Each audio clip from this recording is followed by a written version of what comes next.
good, everybody, and welcome to another episode of the What's Good Games podcast, your source for video game news, commentary, analysis, and funny stuff every Friday. I'm Andrea Renee, joined by Miss Christine Steimer. Hello. And Miss Brittany Brombacher. Hello. Welcome back, ladies. It's another lovely Wednesday evening here on the interwebs. We had absolutely zero technical problems. Oh, none. That's a lie. That's None a bold-faced whatsoever. lie. You know, you kind of wonder, is there ever a light at the end of the tunnel when it comes to these technical problems? I don't think so. I don't think so. I think there is, and I think it's my house. Yeah? Because yesterday it was pretty smooth sailing for those Patreon streams. You're right. I think I live in the opposite of the Bermuda Triangle where things just work sometimes. You know, it's pretty good. Well, maybe we should just move the entire studio into your apartment, Steimer. It'd be a little cramped in here, but sure, why not? If it means I pay $0 in rent, sure.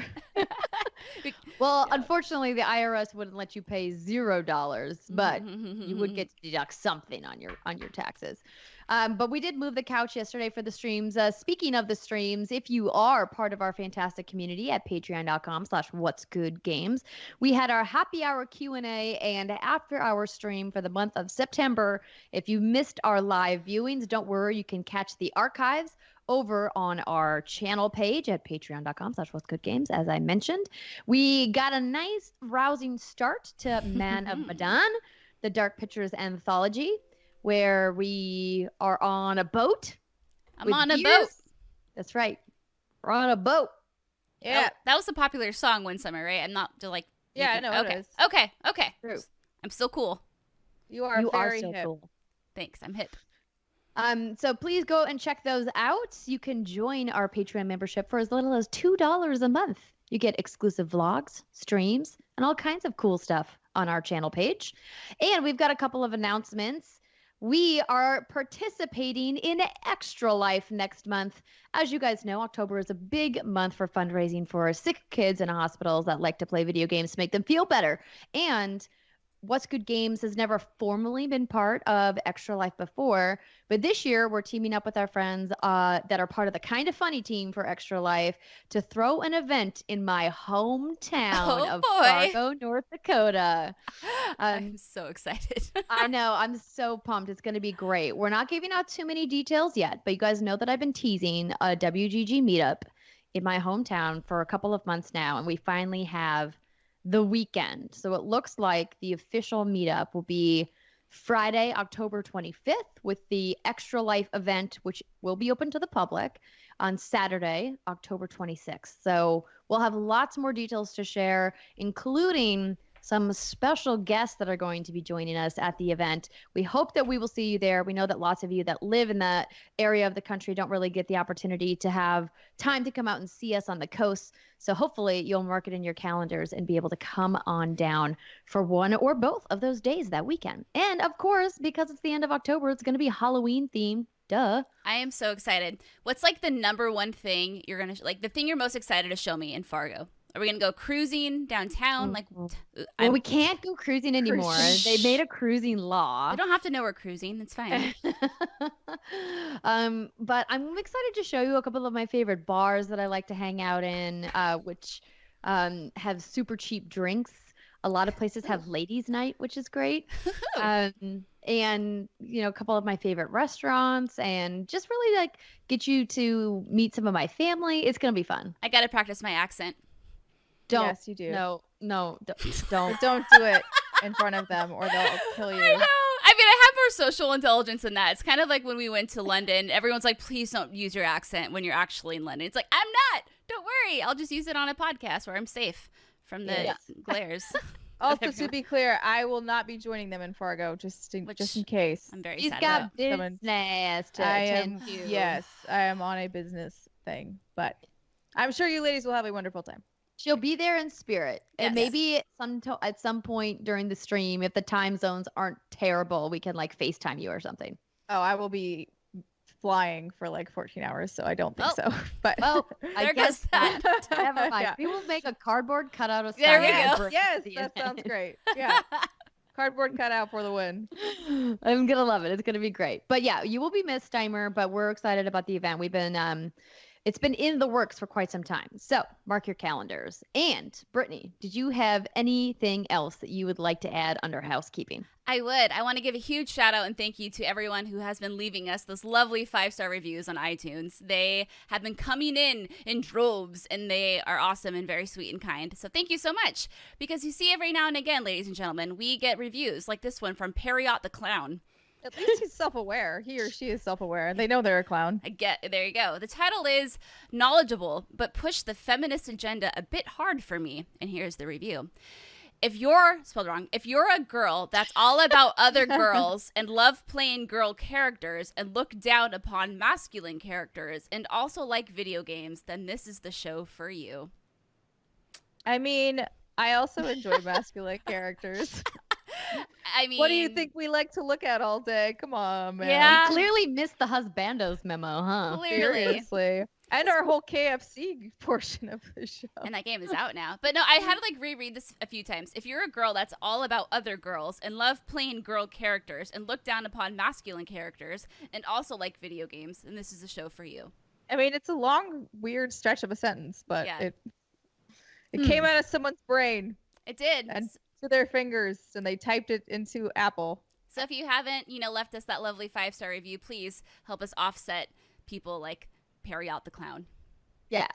This is definitely 90% accurate. The only two words that aren't accurate are look down. Mm-hmm. If he had said look up upon masculine characters. Exactly. Yeah. Perfect. You beat me 5 to it. stars. You beat me to it. All it takes is that itty bitty change, and it's a glowing review. There you Oh, go. right? Yeah. Well, thanks for that, Britt. And yes, I've been seeing the reviews too. Thank you so much to everybody who's taking the time. I know it seems like a small thing, but it does really help us out in the long run, as does hitting the subscribe button and downloading the show and going to YouTube and hitting subscribe. All of those things really help us out.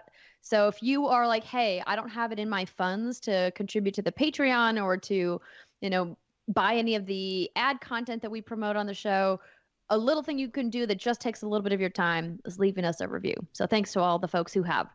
All right, let's thank a few more folks, like our Patreon producers for the month of September: Alex Rigopulos, Chewy's Godson, Dasvid Iacolucci, Faris Attieh, and Mohammed Mohammed. And welcome to our Patreon community: Troy Jones, Mike E, like Mikey, get it? Brett Good. Oh, I get it. Yeah, that's James cute. Jones, Christine Gammons, and Frog Lantern. I want to give a shout out to Troy Jones. If this is the Troy I'm thinking of, I met him at Target in downtown Seattle many years ago, and he actually sent me a photo of him watching us, our video cast at work. And it was us on 3 different huge TVs, and it was this big tech room, and it was pretty cool. Oh, yeah. Yeah. That sounds awesome. Well, thank you so much to everybody for joining. And now, let's get into the news. The first story on the docket this week is from Miss Brittany Brombacher. Take it away. Okay, so State of Play happened. I'm sad you didn't read my title, Andrea. Thanks. State of Play happened. No. My title next to my name. Oh, excuse me. World famous author Brittany Brombacher. Thank you. Yeah. So I just kind of went through the trailer and wrote down the little notes. So we can go through these together, ladies. First one, Humanity, a game with a bunch of people running to each other and stressing me out, was announced. It's a PlayStation exclusive and VR compatible. It's made by Enhanced, Tetris Effect, and The LTD. So I'm assuming both of you have seen State of Play. I have not actually. No. Oh my goodness. Okay. So what happened was I was at the Last of Us event, and which we're going to talk about later, and they specifically asked us to not watch State of Play before we went to the event. Oh. And then afterwards I just got busy. No, It happens. I was at work and then got busy. Okay. I mean, so no. I did try Googling a couple of these. I Googled Wattam. Whatever that. Boy. Yeah, we'll get to that bad boy in a second. Okay, so anyway, Humanity it's clearly going to be a puzzle game of some sorts, but it's, I don't know, what's that one cube game? That was a puzzle game back in the day.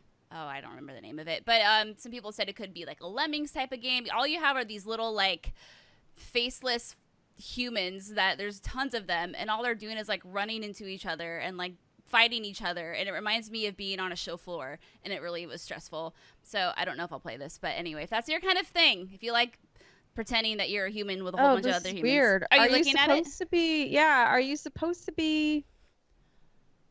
What are you trying to do? I don't know, and that's the thing, we don't really know. But clearly, it's something puzzly. But you know, it's gonna sound good and look good, and you know, if Enhance is working on it. But I mean, this does look stressful because it is like Lemmings, but with real people, which is not a visual you really like. No, not at all. And then next up, Call of Duty Modern Warfare got a story trailer, and it earned a solid grunt from me because that looks real good. And also worth noting that during the trailer, Modern Warfare Special Ops Horde-like mode survival is exclusive to PS4 until October 1st, 2020. So Spec Ops is a mode, is my understanding. Andrea, you might be more familiar with this than I am. You mean Special Ops? Special Ops. I say Spec Ops because I like to pretend I'm There cool. is a lot of people abbreviating it to Spec Ops. You're not alone, Britt. But yeah, the official name is Special Ops. So they didn't actually show us this mode when I was at Infinity Ward, but I did notice that the developers made a public statement because there was, as to be expected with any kind of gaming exclusive that's announced, a tidal wave of angry internet trolls going after the Infinity Ward for their year-long PS4 exclusive. It's exhausting because we know that Infinity Ward and Activision are in an exclusive marketing agreement with PlayStation 4. It's been this way for the last couple of years. It will be this way likely until the next generation. And like to go after Infinity Ward devs about it, I think it's just like ridiculous. If you're going to get mad at somebody, get mad at Activision. They're the ones who made the deal. And so a lot of Infinity Ward devs took to their forums and took to the social media platforms and said, hey, it's above our pay grade, I believe was like the official quote from some of the devs. It was the narrative director, Taylor Kurosaki. Did I say that right? I don't know. Anyway, so I have that exact quote here, which I'll just read real quick. He said, this was on Twitter because someone reached out and said, why can I play this on my Xbox until next year?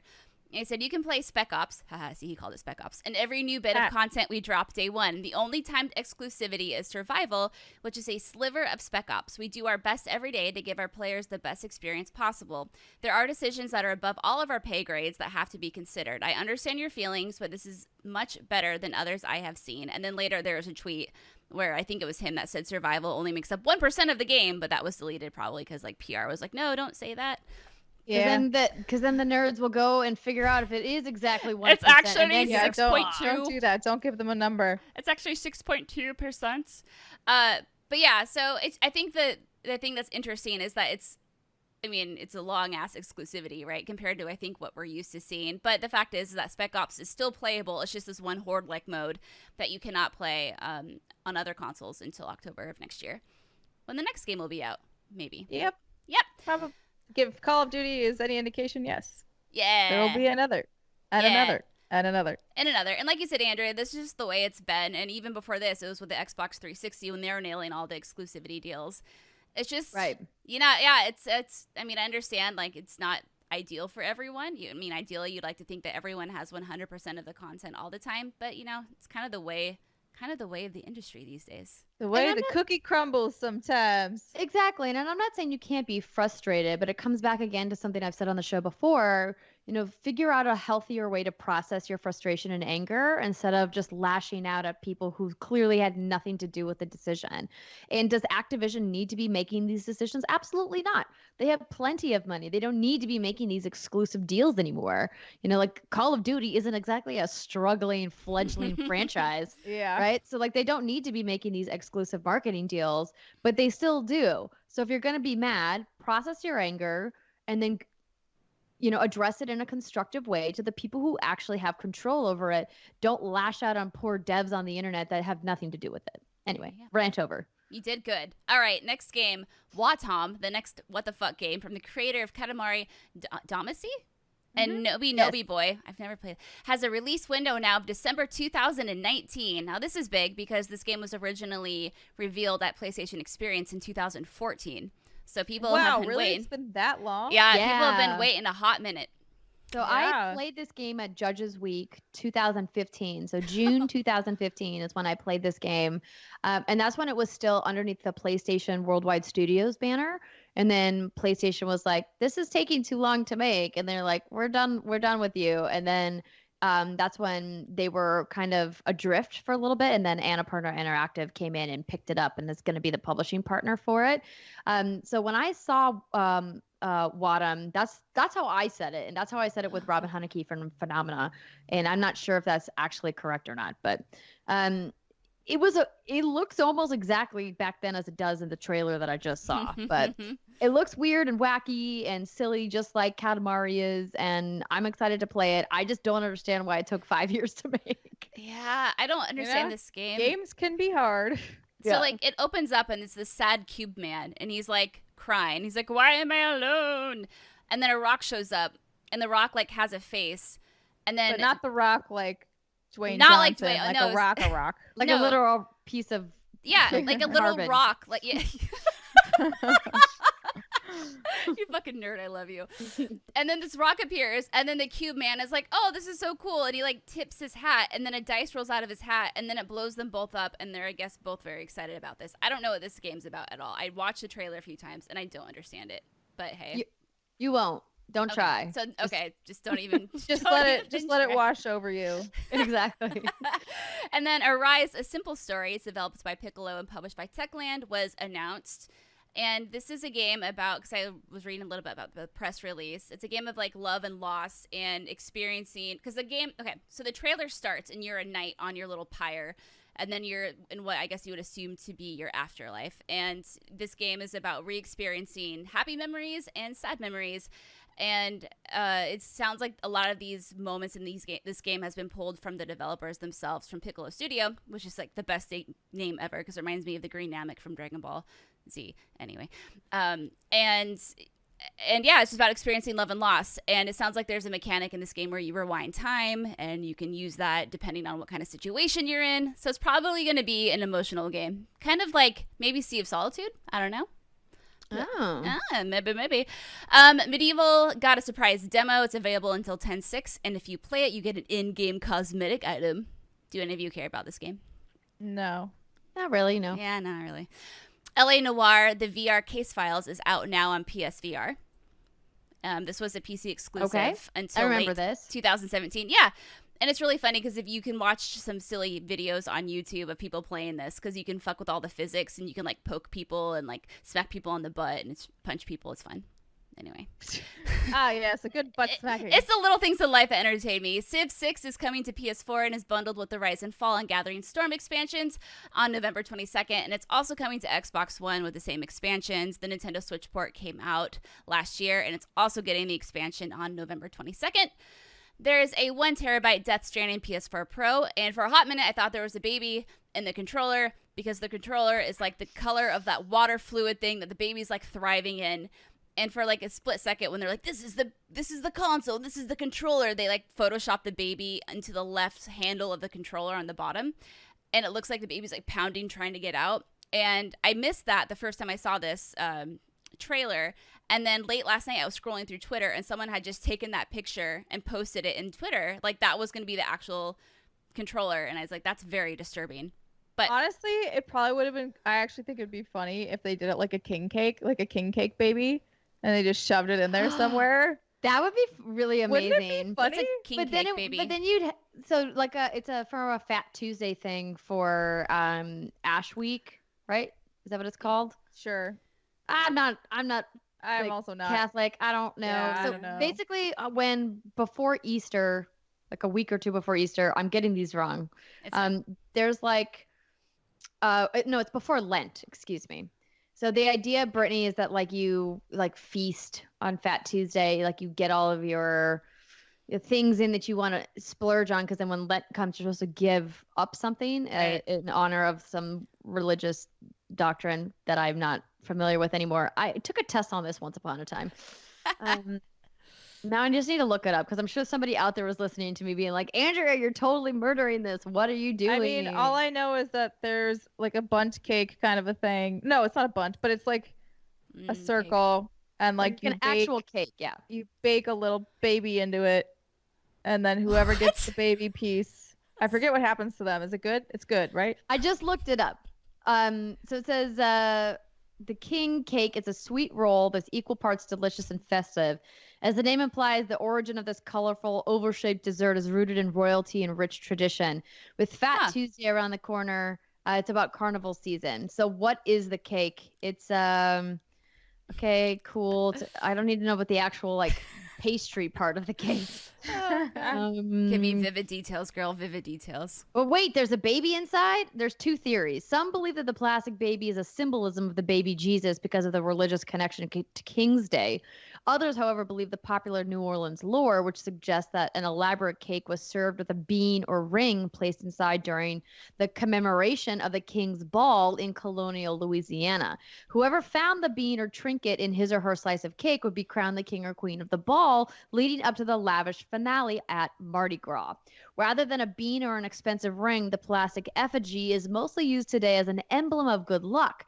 Though, as history would have it, the lucky individual who scores the piece of king cake with the baby inside is said to gain favor, and they're also tasked with hosting duties and bringing their own king cake for next year's revelry. So it really doesn't sound like a good thing if you have to host a party next year. I just don't want to find the baby like in my hosting cake. parties. Yeah, I mean, don't break your teeth on it. Yeah. King's Day, the king cake is also served on King's Day, which is January 6th, and lasts through the eve of Mardi Gras to celebrate the coming of the three kings, as well as to honor them with a sweet homage to their jeweled crowns. So essentially, the name is derived from the three wise men who came bearing gifts with the baby Jesus on the 12th night. Okay, so Death Stranding baby in controller. Okay. Yes. Got it. Yeah. Okay, got This it. is your Christianity lesson on what's good games. There you go. We didn't even talk about Fat Tuesday and Lent, but we can skip that. We'll go back to that at some other point. The Last of Us and MLB The Show 2019 is coming to PlayStation Plus in October. And then there was a kick-ass TLU 2 story trailer. And, of course, the release date was revealed of February 21st, 2020. Which is annoying as shit. I know, because you want it to be 2020, right? Yes. So the trailer was interesting. I don't know. Have you ladies at least seen the trailer? Yeah, I saw that. I watched that trailer today. Okay. Would you consider that trailer to be spoilery? I mean, it's hard to quite. Yes. It's hard, right? It's weird. It's hard, but yes. Like, I do. It's hard to know the timing of when all those things are supposed to happen. Right. But yeah, I think if you want to go into this game dark, don't watch that trailer. Just know that the game is coming out on February 21st. And that's all you really need to know.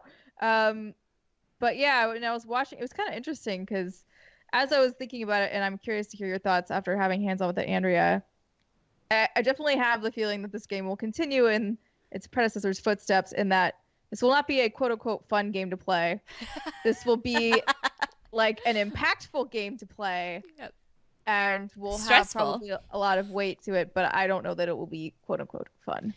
So people who are listening, not watching at youtube.com/whatsgoodgames, I was touching my nose saying she hit it on the nose. I'll have a lot more to say in the hands-on segment, but what I saw at the hands-on preview event was beautiful, was absolutely impactful. And I got a presentation from Neil Druckmann, who was there. Let me pull up my notes that I wrote down from his little presentation. So essentially, he came out and said, hey, I want to give you just a little bit of context for The Last of Us Part 2.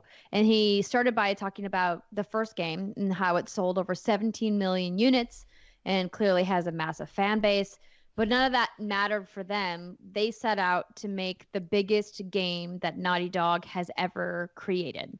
That was like verbatim, he said, set out to create Naughty Dog's biggest game ever. So The Last of Us Part 2 is going to be their biggest game.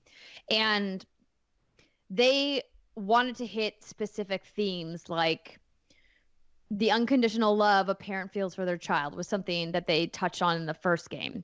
Yep. And the idea of how far you're willing to go to protect the ones you love, and how everything from the gameplay, the music, the mechanics, to pacing and genre, all of that led into this emotional feeling of how far are you willing to go to protect the ones you love. So why Part 2? And he led with the theme is how far are you willing to go to bring people responsible to justice. This idea of almost a revenge genre is how he kind of classified what Part 2 is going to feel like in compared to Part 1. And just as like a refresher, it's been 25 years since Outbreak Day with these fungal infections. The setting is in the first setting, I guess, of what we played was in a city called Jackson.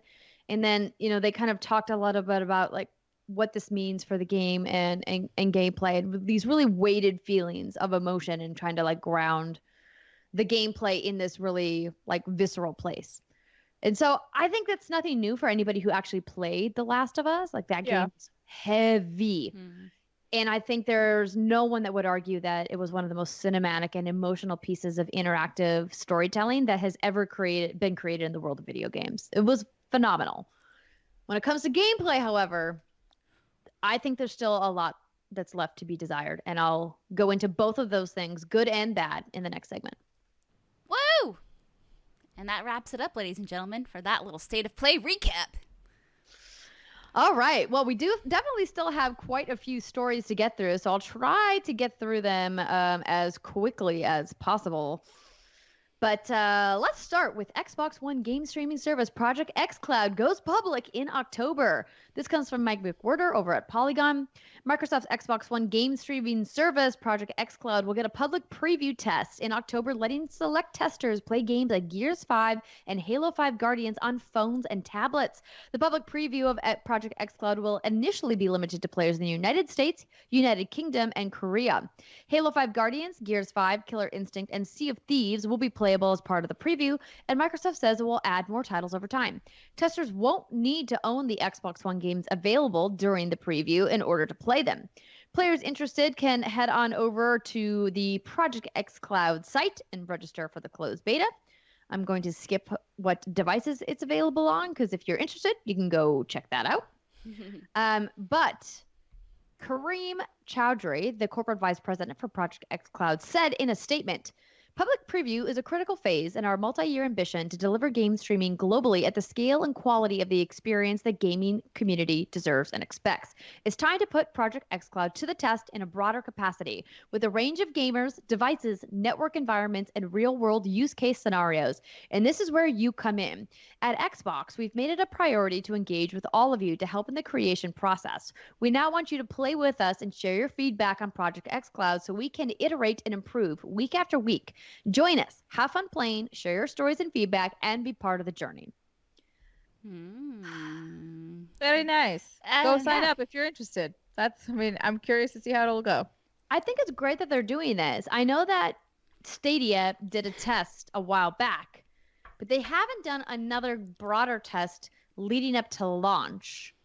And I'm curious if that's because they got all the data that they needed, because they're Google and they have tons of data to begin with, or if it's because they are maybe waiting to see where the bulk of the users are going to be install-wise. Are they going to be on iOS? Are they going to be on Android? Are they going to be on laptops? I'm not sure. Yeah, I mean, these are the kind of tests, the public preview tests, that we really need, because, Andrew, you went on hands-on with Stadia at PAX. Steimer, did you get to see it, too?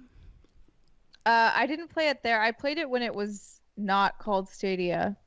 When it was called... So I forget what they called it on that other test.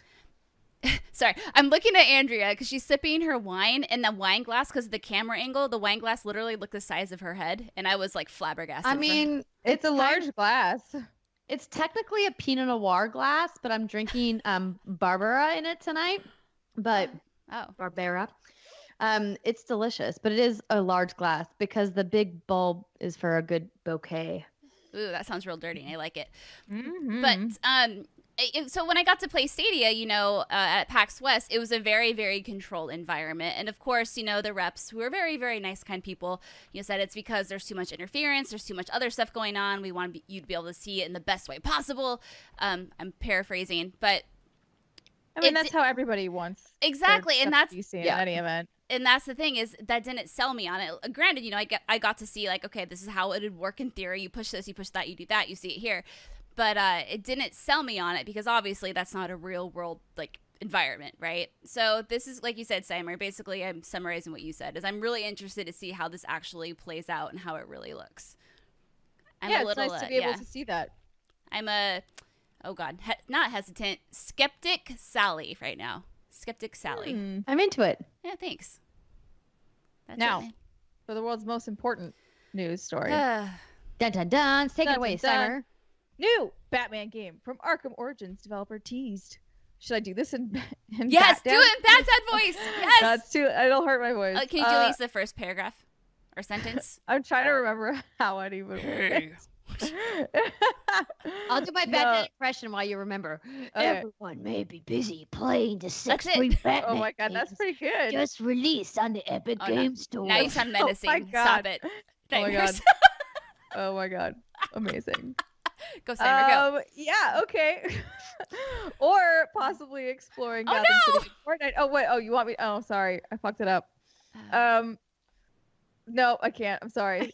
I'll laugh. It won't get done. But there's yet more Batman gaming news for you this week. Over the past few days, Warner Brothers Montreal, the studio behind Batman Arkham. Oranges? This is Oranges. I think that's an autocorrect. Origins has been hinting at a brand new Batman game, which looks like it's based on a mysterious organization called the Court of Owls. Sounds like a hoot. But what if Batman Arkham Oranges was a thing? Is it like a flea Batman market Arkham simulator? Oranges, It would be so good. Is it like a flea market simulator? Like what's No, happening? it would in be Arkham like Oranges? Fruit Ninja, but with the Batarang. Oh, yes, I'm into it. okay. Arkham Oranges. Man, Arkham Oranges. Last weekend, in its first post since 2015, the Warner Brothers Twitter account posted this video of 4 symbols flashing in front of the bat signal. The symbols were posted again yesterday, this time in a much clearer format, along with the words "capture the night." There's also some kind of night pun going on in the French bit.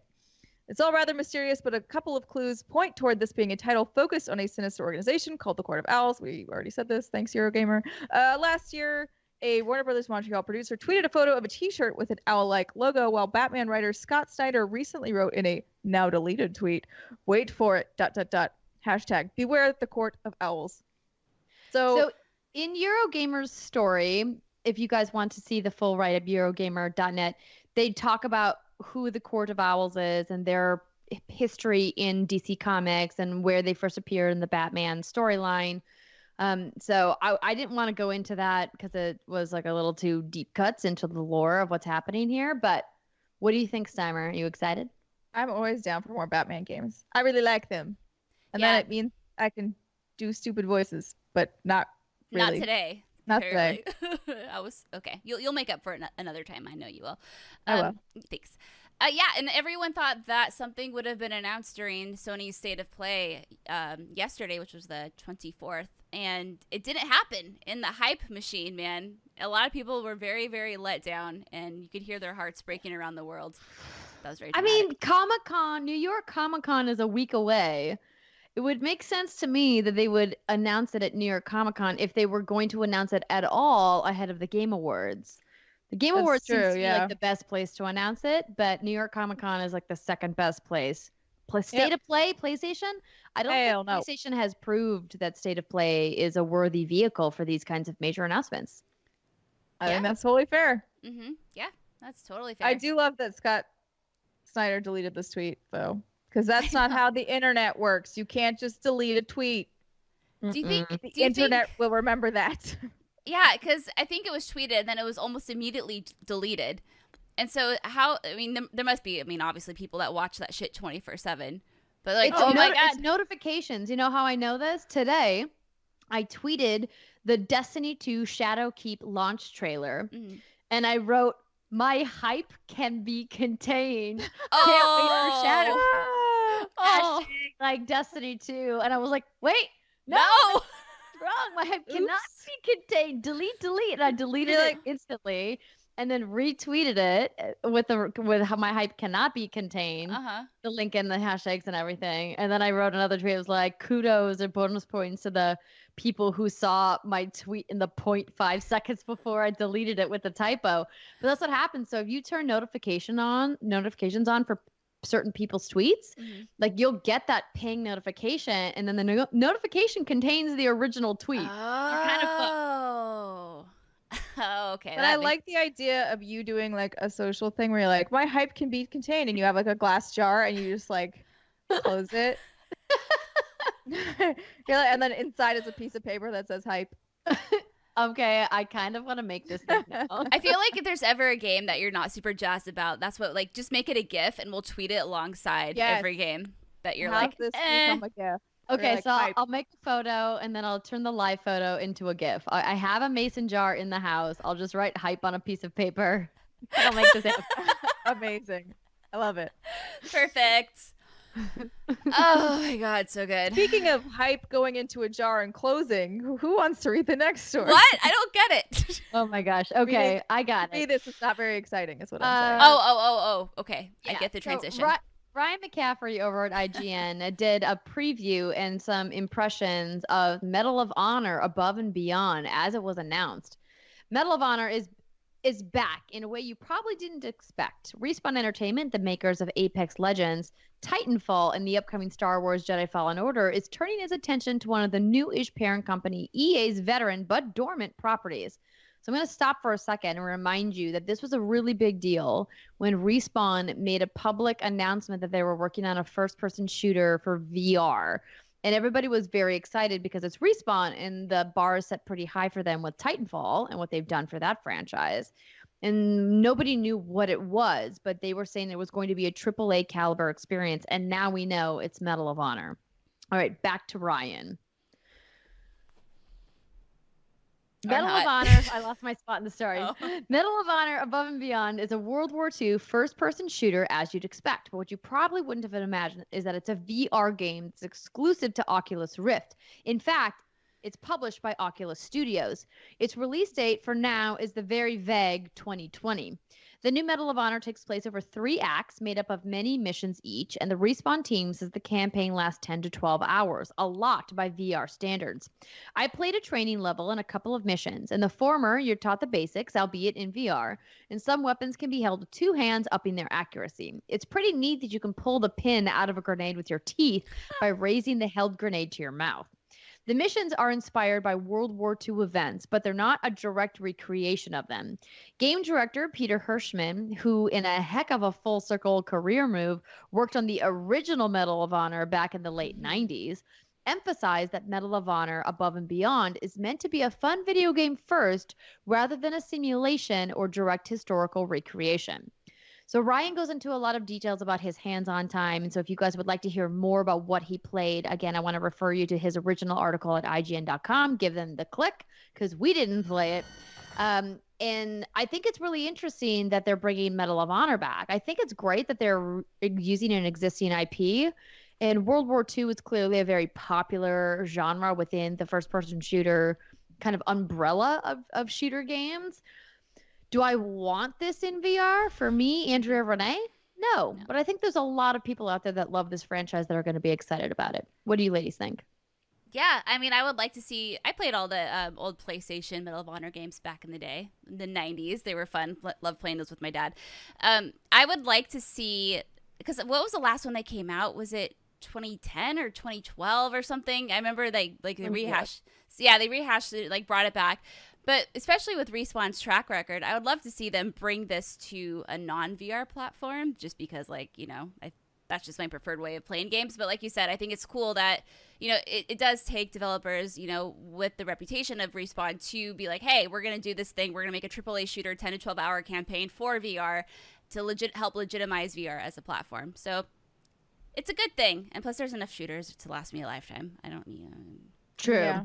The last Medal of Honor was technically Medal of Honor Warfighter that was published in 2012, but Medal of Honor that was on Windows and 360 and also PS3 was in 2010.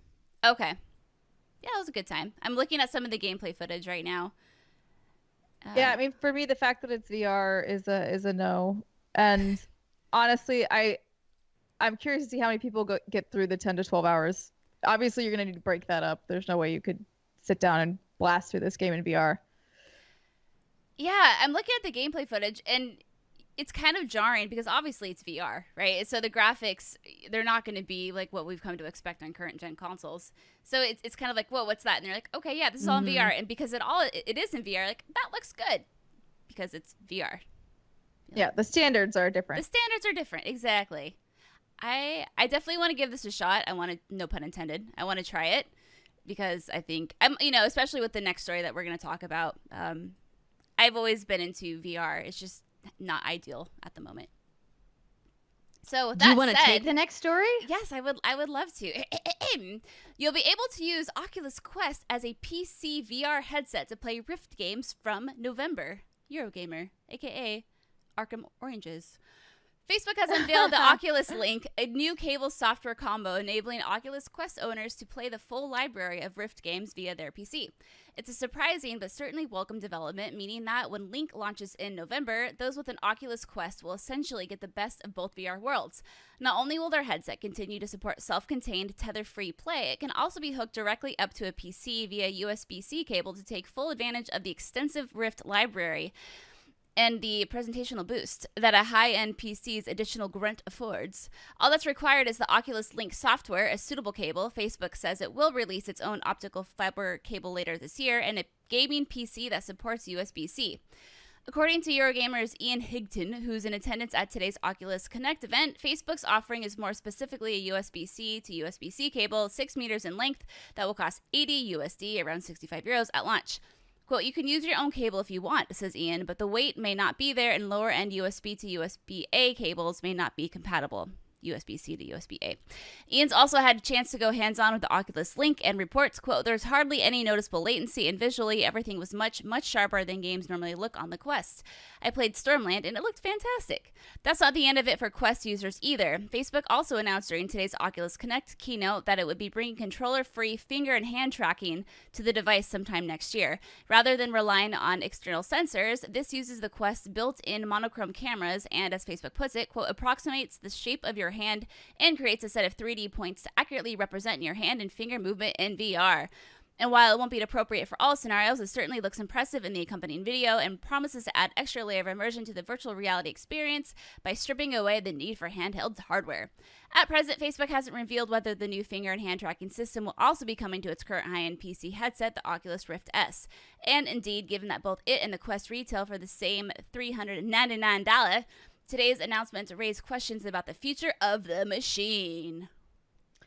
I think this is incredibly exciting, not just because I own an Oculus Quest, but because I think it's indicative of where VR is going. I think Facebook, who is one of the companies at the forefront of VR with Oculus and their incredible investment in the VR space, are saying, hey, we see that people want convenience and people are coming to the Quest in droves because it's so much more convenient to use than being plugged and tethered to your machine. Let's try to figure out a way to make this the high value item in our, VR portfolio.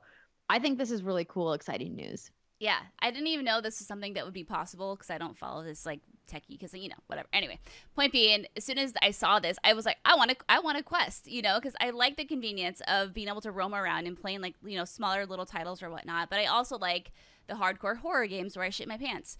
But a lot of those do require a lot more oomph on your PC, and it's like, well, now I have to think about, do I get one, do I get the other, but now it's like I can just get one and almost, I guess, have two at the same time. So it's really cool, and it has me all sorts of excited. And have you seen the hand tracking video? That's really cool too. It's just people putting on the headset, and then it's just literally it's their hands. You don't have to use a controller. It shows people picking things up and hitting things, and just moving their hands around. Some lady has octopus hands. I don't know what's happening there, but it looked cool. And like you said, I think we're slowly but steadily moving toward that VR, I think, field that we all really want. Besides Steimer, because she doesn't like things on her head.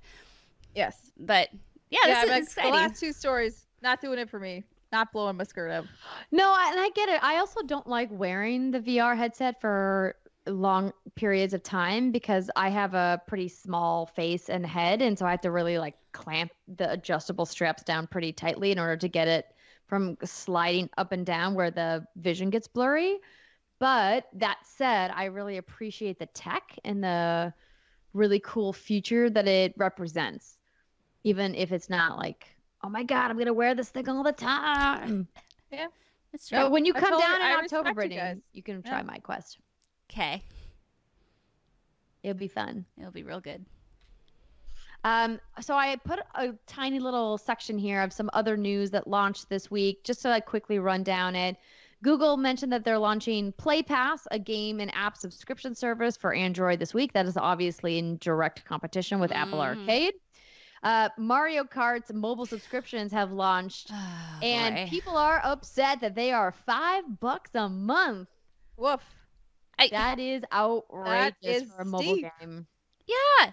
It's buy that year, you can get Mario Kart 8. I'm just saying. I don't think it's. I think it's not necessarily a bad idea, but that price point is like way too much. Because my understanding is it's kind of like a battle pass, but not anywhere near as good as a battle pass. But same sort of idea. And for $5 a month, I think that technically adds up to be more than the Fortnite battle pass. Anyway, long story short, this is weird. It's weird how Nintendo is so good at some other things, and then little mobile grabs and jabs like this. You're like, what are you doing, friends? They're bad, yeah. But I'm with you. Yeah, anyway. Sony announced that they're opening an online retail site for sales of physical consoles and games. So this is essentially just an extension of the PlayStation Network store. So if you log into your PS4 and you boot up your console and you go on over to the store, there's now going to be a section for physical sales. So if you're like, I want to buy a PlayStation VR, you can do that now from the PlayStation Store on your PS4. And you can also buy specific retail editions of games as well and have them shipped to you. And if you're a PlayStation Plus member, you get free one-day shipping.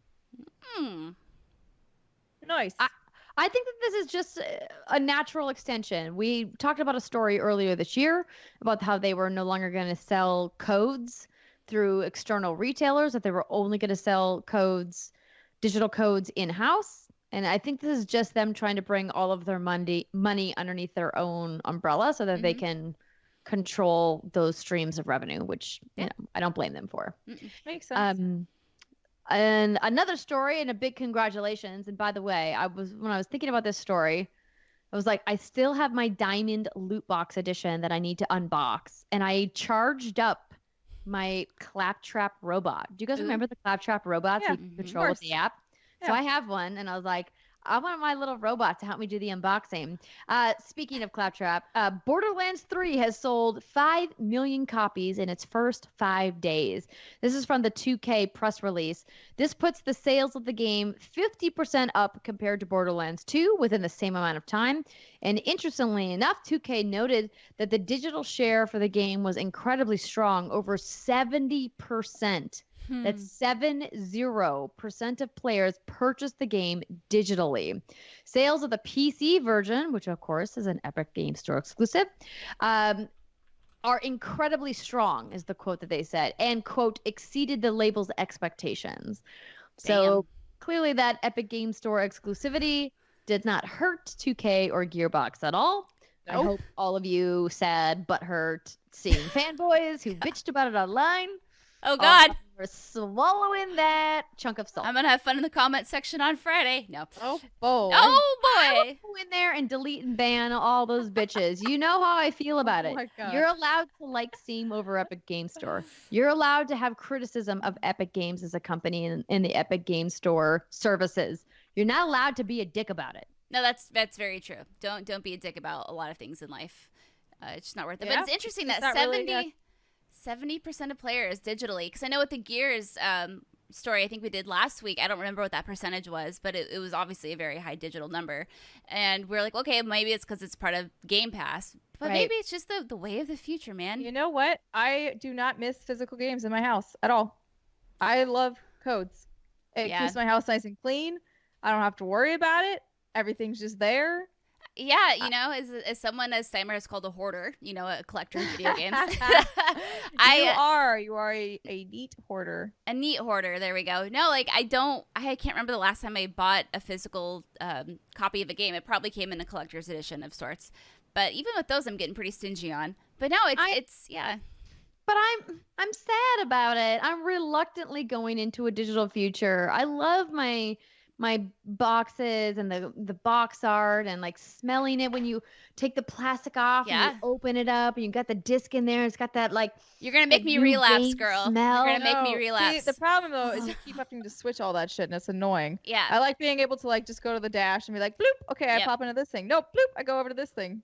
I'm with you. The convenience of it is great. I get super frustrated when I have to delete stuff, though. And I've upgraded my external storage and internal storage more than once on both of my consoles.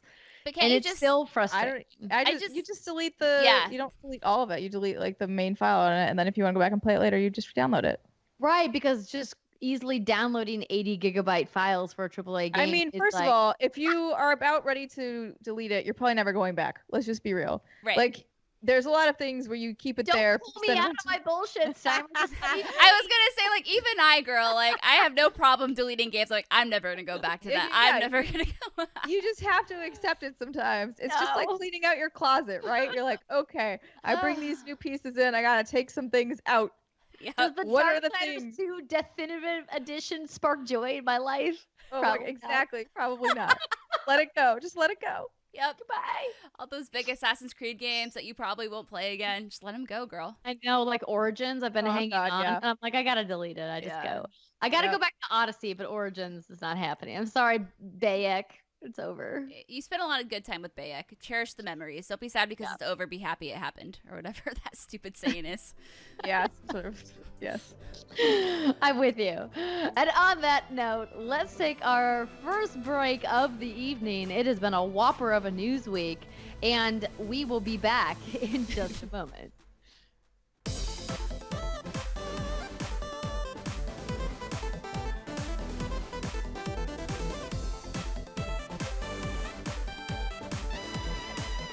What's good, everybody, and welcome back to the What's Good Games podcast. This is the section where we talk about what we've been playing and our hands-on impressions from any preview events we've gone to.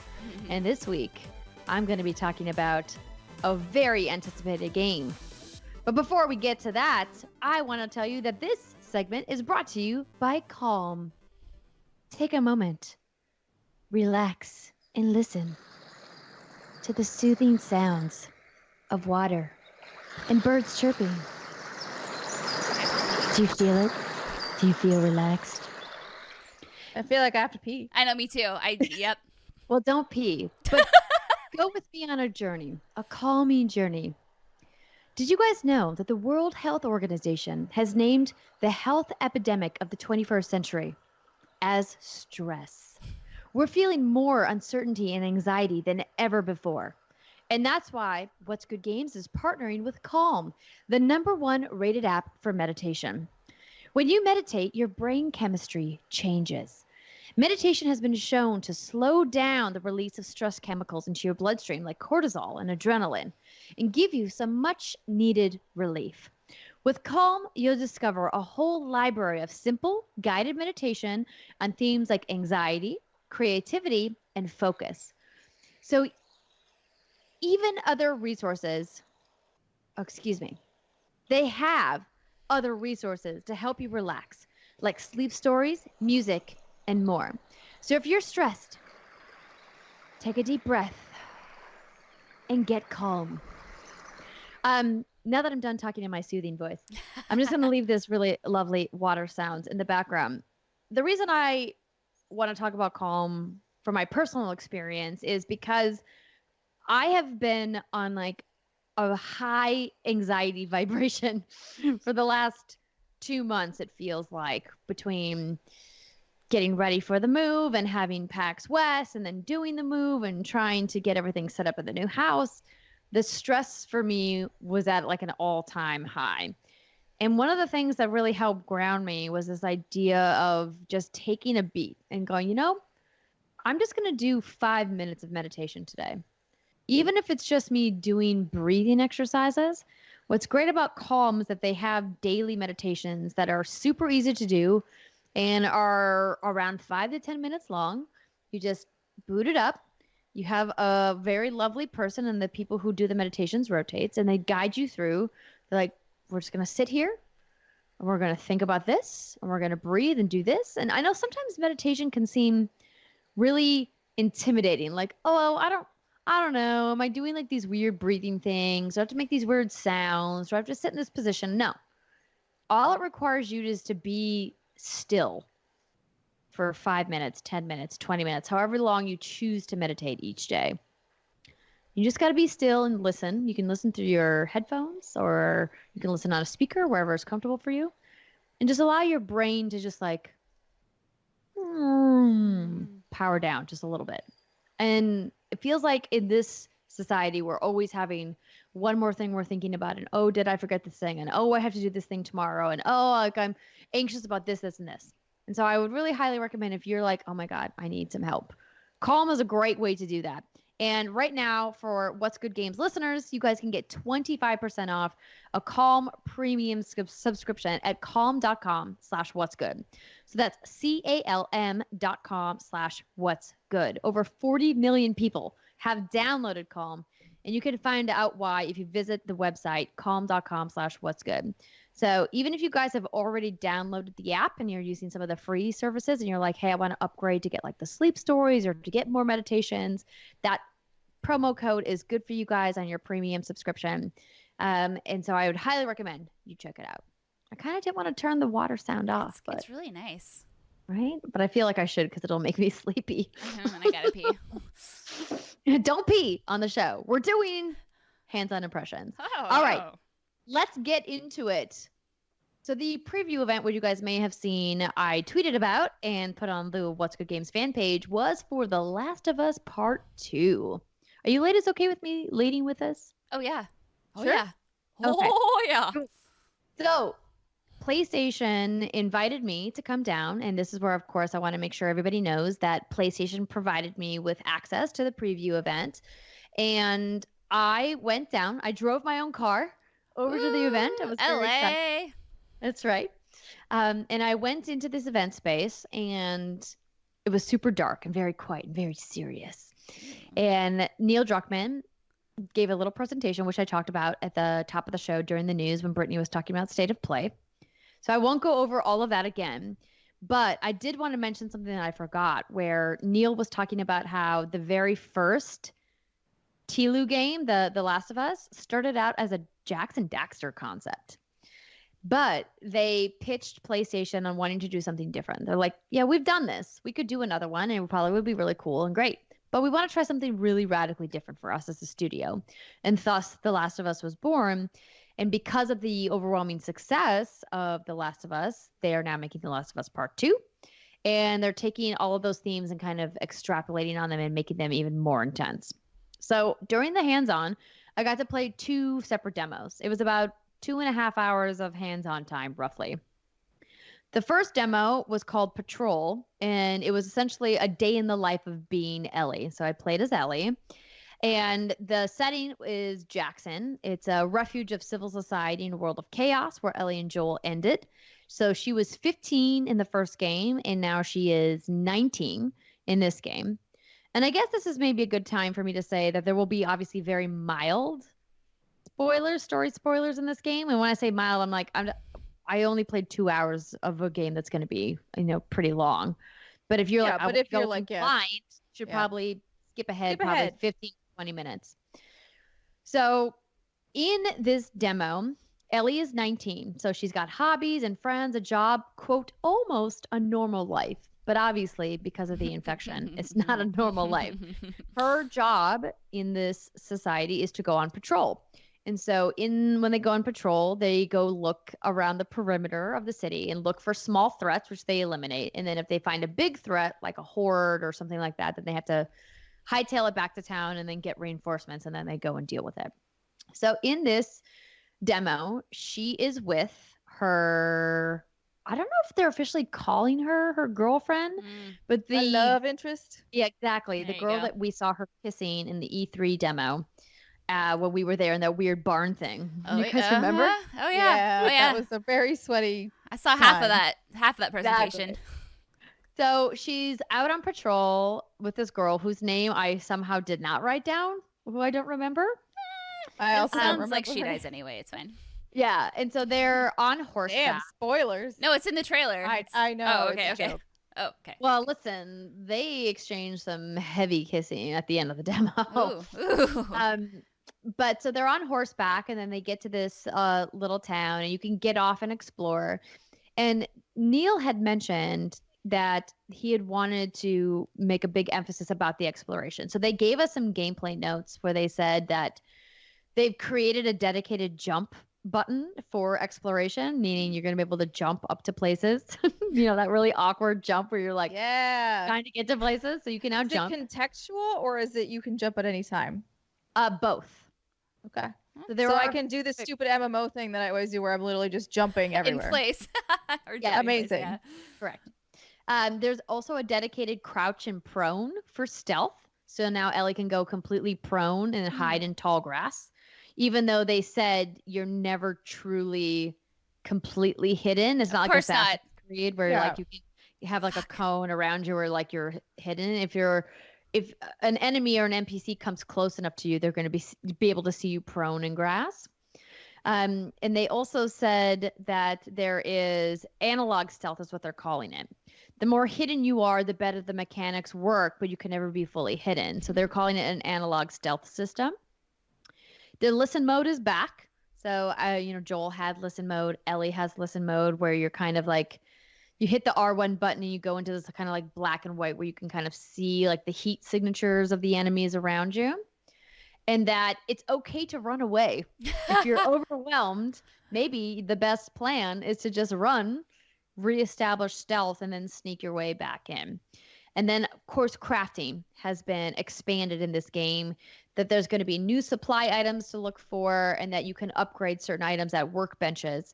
And so the crafting and upgrading system has definitely been expanded from the previous game. So just a couple of mechanics notes that I want to get into before I dive into the demo. So the first time we get into the exploration with I'm just going to call her your girlfriend for lack of a better term, or your bae, maybe it's her bae, who knows, is where it's snowy. And so the horses are kind of crunching through the snow. And as to be expected, if you guys saw the trailer from State of Play, the game looks absolutely gorgeous. It's the textures are crazy. And the fluidity of moving from gameplay into cutscene into gameplay is incredibly well done, as I think it is by almost any Sony worldwide studio partner. I think that they clearly took a lot of what they've learned, not only from the Uncharted series, but from the previous TLU, and just ratcheted it up. It looks great. We're, of course, at the end of the console generation, so they're really firing on all cylinders here when it comes to being able to maximize the usage of the engine with the hardware that they're working with. And the game looks beautiful and gorgeous, whether you're in gameplay or you're in a cutscene. It's phenomenal looking. And so we kind of go around this encampment, clearing out random runners, which are a type of clicker here and there, or not a type of clicker, a type of infected here and there, and you're picking up supplies, blah, blah, blah. I'm not going to go into the story specifics because I want you guys to experience it, but they have a really nice moment between her and this girl where they're kind of bantering back and forth, and you're picking up lore within the world, and then they have this scene at the end where they stumble upon Eugene's kind of hideout, his lair. And it's a really neat moment. And it would almost feel slow if it was any kind of game other than a Naughty Dog game. But the voice acting and the pacing and the animations are all so lovingly handcrafted that you just sit there, you just kind of put your controller down, you just kind of like watch it play out. And it feels so cinematic in a way that very few games can execute. So I really loved that first demo because I felt like I was having like this intimate moment with these characters as they were kind of bantering back and forth. And then it ended up in this really romantic moment between them. And I'll leave it at that so you guys can experience it for yourself. But it was really great. The second part of the demo was called Suburbs. And this was a more heavily combat focused demo where they were trying to show Ellie much later in the game. I had all of these extra weapons and upgrades unlocked, all these other crafting abilities unlocked. And the trouble with that is that I didn't have the time to ramp up into those and to practice with them or to learn what they do. I just got thrown into the demo and they're like, because we want you to see it, but good luck. Here's some guns. There's unfortunately a lot of demos. Yeah, that's a very common problem in video game demo situations. So it was a bummer because I got frustrated. Like I got incredibly frustrated with the combat, and it reminded me, and it kind of like all rushed back. Oh yeah, the combat in The Last of Us kind of sucked. The combat from Naughty Dog in general kind of sucks. When you compare it to other third-person action games within the same genres, I feel like Naughty Dog still has a ways to go with their combat mechanics. And that was a big bummer, knowing this amazing narrative exploration experience I had in the first demo going into the second demo of being like, okay, I'm pretty frustrated. So let me just give a little setup. In the second demo, Ellie is now in Seattle. So the situation is Brittany's like, hey. Yeah, so the scenery, excuse me, is very different. Lush, green. It's clearly no longer winter. I would guess it's either spring or summer in this part of the demo. And she's pursuing people that have wronged her, to keep it very vague. You run into a new faction called the WLF. They are a xenophobic group that executes trespassers on sight. So they control the area. So needless to say, you either got to be real good at stealth or you got to be prepared to murder everybody. And what was really frustrating to me about this was a little bit twofold. So you're there to save your friend Tommy. The WLF have him, or he's hiding somewhere among their ranks, and you have to go in and get him out. And the WLF likes to use attack dogs. Oh, no. And the attack dogs look exactly like a friendly neighborhood German Shepherd. They look like your standard police dog.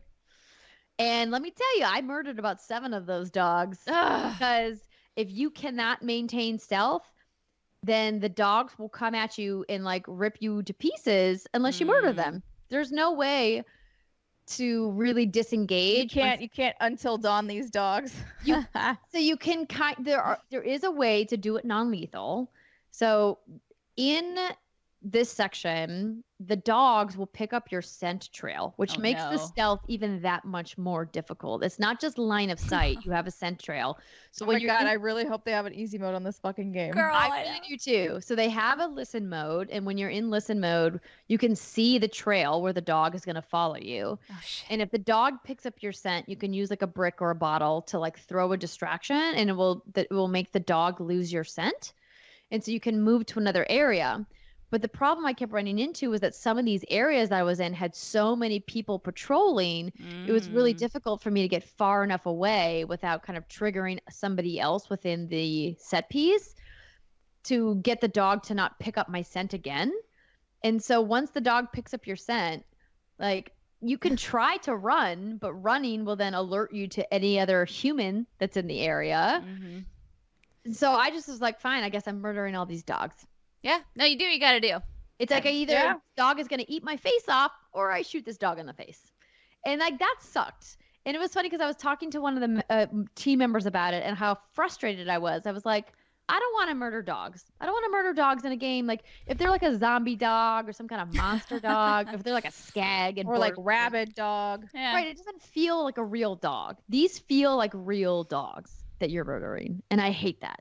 And then of course they're cheeky and they're like, well, you can non-lethal the game. And I was like, fuck you. Yeah. I literally said that to him. I was like, fuck you. This is not a thing where like you're going to be like, oh, well, you can non-lethal it. I was like, I was in a timed demo because I'm at a preview event. So I clearly can't like take my time doing this as I would if I was playing at home. But also you have all of these crazy upgraded weapons, all of these bombs, you can make all of these abilities. Are you really trying to tell me that stealth was meant to be like the main priority mechanic here? Obviously not. Right. Yeah. Otherwise, you wouldn't give me all of these weapons. You wouldn't give me like a bow and arrow where I can stealth kill things. So like, yeah, I can non-lethal this playthrough, but you obviously didn't design the combat system for it to be non-lethal. That is just a way to play. So I got really frustrated. And also the button mapping as they had it was really challenging for me because I kept using R2 when I got into these melee situations and it just did not work. And I asked them if there will be button remapping and they would not give me a confirmation. They said, we're not talking about that at this time. But then I asked about accessibility for button remapping and accessibility options. And the official answer was there will be more accessibility options in The Last of Us Part 2 than there were in The Last of Us. Okay. And I was like, okay, well, I guess that's a win. Something. But they said they weren't ready to talk about the full accessibility features at this time, which I guess is fair. They still have a couple months left to work on it, but I got a little frustrated. I was like, okay, let me remap the buttons because this is terrible. The camera controls, still awkward. The slow pace of loading your weapon to switching weapons in the game, still incredibly frustratingly slow. If you get hit by a bullet, you get this like really slow knockback stun animation where like Ellie kind of like falls down, and it takes like a beat for you to like get back up. And when there's like an attack dog running at you and like 4 human NPCs running to you, it's super anxiety inducing. And so like the combat felt frustrating to me. And I didn't ask which difficulty level we were playing on. In hindsight, I probably should have, but I tried to look in the menus, and they obviously had a lot of the menus locked off for the demo. But it was frustrating because I had this beautiful experience in the first demo. From storytelling, gameplay, narrative, animation, pacing, level design, all of it firing on all cylinders. Loved it. Second level, just absolute frustration with the camera controls in the third-person shooting mechanics. And Naughty Dog has never been the best at third-person shooting because they're the best at a lot of other things. Can't have it all. But I had hoped, if this is going to be what Neil Druckmann said is the biggest, best game that Naughty Dog has ever made, that there would have been some substantial... Technically, it sounds like he just said the biggest. He didn't say the best. True. So how much of it do you think is, you know, like we play a lot of games, and you know when a game is just rigged to not be fair. It just almost feels like punishing versus possible. So how much of it do you think was punishing versus you just not being ramped up into everything at that moment? It's hard to say, but I absolutely want to make the caveat that I got thrown into a very advanced part of the game with no practice. So that was part of it. And with any kind of stealth mechanic and with a gun situation, when you have to get used to how they shoot, how they fire, how fast they reload or not, you know, that does take some trial and error. That said, this is what they specifically chose to show members of the press. They did not do that lightly. There were lots of people that had eyes on this before they put it into my hands, right? And I'm sure other people had different experiences with the combat, because when it comes to combat, everyone's, you know, experience level is different. I just got really frustrated with it, as I did when I played the first Last of Us. That was my least favorite part of that game, was that it felt like they wanted me to stealth in certain sections, but if I didn't stealth it perfectly, I died. Like there were sections where I ran into clickers where if you don't stealth them perfectly, they'll one-shot kill you, right? Like if you don't hit the button at exactly the right time to do the stealth kill, you're dead and you have to start it over. I will say, and kudos to Naughty Dog, the checkpointing system was much more forgiving in this demo than it was ever that I felt in The Last of Us when I played. Thank bejesus. Yeah, so at least now when you die, you don't have to redo large sections of the level in order to get back to where you were. So I guess that is like the trade-off is like, well, you're going to die without fail. You will die. Sure. But at least you don't have to like redo a lot of what you've already accomplished. But yeah, that's like when you're talking, it reminds me of the first game and what I felt its strengths were. And for me, The Last of Us was the best when actually you were only fighting a few clickers, right? Like, or you were, it was quiet, it was intense, and you had to execute it perfectly, or like you said, you're shit out of luck, you died. Yeah. I thought The Last of Us, the original one, was weakest when it was trying to be a little more Uncharted. So in particular, the very last level, I hated with a fiery passion. Thought it was completely out of place. Thought it just did not fit thematically with the entire rest of the game. And even there was a part in the, I forget where they were. Were they in a mall? Wherever in the original when Joel gets hurt. I forget where they were. I think they were a mall, like a strip mall or something. But even that stuff kind of, it was better than the last level, which was just like, whoa, run, gun, we're Rambo now. But it still also felt a little off to me because I really liked that you didn't need to have too many enemies there for it to be scary and for it to mean something. And I wish that Naughty Dog would kind of stick with that versus like what it sounds like you're saying, where there's like 5 dudes on you and like 3 dogs and whatever. And like, you don't necessarily need all of that. It's okay, I think, if it's maybe like 1 or 2 levels, but if there's a lot of that, it's going to make the game feel very different, and which is fine, I suppose, but it's definitely not going to be what people would, I would think, expect. Yeah, it's hard. Based on the first one. I've talked about this too. I understand it's kind of like the go-to, you know, especially in these post-apocalyptic games, and even like look at The Walking Dead and that TV series. Like it always becomes about the people, and the people always have to play some role. Humanity always turns on itself. And then you have these moments that I feel like kind of take you out of that post-apocalyptic immersion because it feels like every other game you've played. And I agree with you, Steimer. When you are faced with these like weird creatures that you're not used to, and you have to be tactical against them, and how are you going to do that? That's when the game like these like really shine. And I think of even like Days Gone, for example. You know, when you have to fight against the humans, it's like, I don't need. I want to experience this game through the eyes of someone who like it's not necessarily human versus human, but human versus infected or clickers or whatnot, because that's what makes this game so unique. But it's like I guess it's hard to tell a story without having bad humans. Yeah, No, I mean, I think Steimer, I think you vocalize it perfectly, talking about the strengths of the first game and the strengths of what makes the atmosphere so powerful and impactful. And you're right on the money in saying that like fighting the infected is what makes The Last of Us The Last of Us. And like these human factions, I think, are obviously important and part of the story, but the combat is just not designed to make sense. And like the suspension of disbelief when it comes to the narrative of Ellie being this like mass murderer in the same way that Nathan Drake is a mass murderer in the Uncharted series just doesn't fit as well. Obviously, Ellie has done some bad stuff to survive, but the idea that I went through this one encampment and probably murdered close to 20 humans and like 7 dogs on my path to get like through this one section, just narratively there's a dissonance there that I think isn't being justified. And I get that there's a suspension of disbelief in the fantasy of a video game, but Naughty Dog tries so hard to make their narrative feel grounded in reality that's when it feels like there's this tug of war between, hey, we want this to feel gritty and real and these emotions to feel real and these relationships to feel like they could be real. And also, but it's still a game and we got to make it feel like a game and give it some action because otherwise people won't want to play it because it'll just be too narrative focused. And I think that's kind of where the struggle is at right now. And it's tough because I don't know if the narrative parts of this game are going to be able to overcome that if they focus too much on that. And like you said, I hope that the balance is more towards being with the infected and having these quieter combat moments than that, because when it comes to like narrative experiences and combat next year, they're up against Cyberpunk. Yeah, true. It's like, damn. And I think that Naughty Dog is, you know, we always look at them as like the de facto creme de la crop of video game development.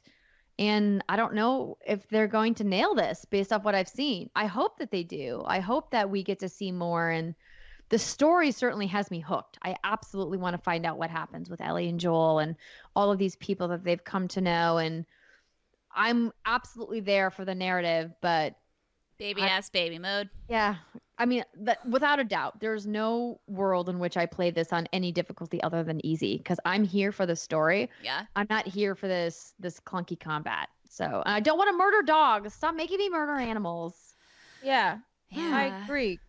But yeah, I think the other part where you're talking about like there's a dissonance. I think it also the other thing that also really bothered me about mass murdering a lot of people in this particular world is like there's already so few people left. Right. That like are you just taking out like an entire percentage of the population at this point when you go through one camp? Because like there's just that's the part that always got me, and that's the part that really bothered me at the end of The Last of Us originally. I was like, you just murdered 50 people. Like that's a lot of people.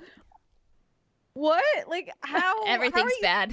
How are you justifying this? I don't understand. And I think, yeah, when Naughty Dog allows itself to tell its story and not worry too much about whether or not it is a quote unquote game, I think that they do very well. They may be tripping over themselves a little bit trying to make sure that they hit those things that a gamer might expect, or like beef that element of the game up. Just because if you don't do it properly and you don't get the pacing right, it impacts the story negatively. I can't imagine a story, even if it is revenge based, which would be the only thing you could do in order to justify killing this many people. So in my mind, it's a little bit of a cop out. and like have that develop naturally and in a way that like sticks with you. You know what I'm trying to say? Like it's of course. It doesn't grow properly when all you're doing is just like straight murdering people over and over again. You're just kind of like, all right, it just feels like any other game at that point. Right. And you need to allow those relationships and those reasons behind motivations to grow and breathe. So I haven't played this game. You were the only one that played it, but I do hope they get that down. There's a lot of games that fall into that same thing. Of course. I think it's really easy. Video games are hard and their pacing is really hard. And it actually worries me that the first thing Neil said was that this is the biggest game that they wanted to make, because I have always been the person that says, do not make a big game. Make a game that is like the size that it needs to be, which sounds dirty, but it's like you don't need it to be massive or whatever. You need it to be well edited. You need it to be well paced. Yes, exactly. Like, that's what people want. They don't want the world's biggest Naughty Dog game for it to just be filled with filler. Nobody wants that. People want what you did with The Last of Us, and The Last of Us was not the world's biggest game, but it was one of the world's best games. So just keep focusing on that. Amen, sister. Exactly. The final one I want to say before I put a pin in this and we move on is that I absolutely understand that stealth and survival gameplay mechanics are a priority of this game when it comes to the combat. And one of the notes here that I missed talking about was that one of the reasons I was frustrated was that the survival mechanics, if I took down a guy with a gun who was shooting me, I picked up one bullet from him, but he was clearly shooting me with multiple bullets, and it just felt like the balance was off. But that being said, as just a reminder, this is not final build.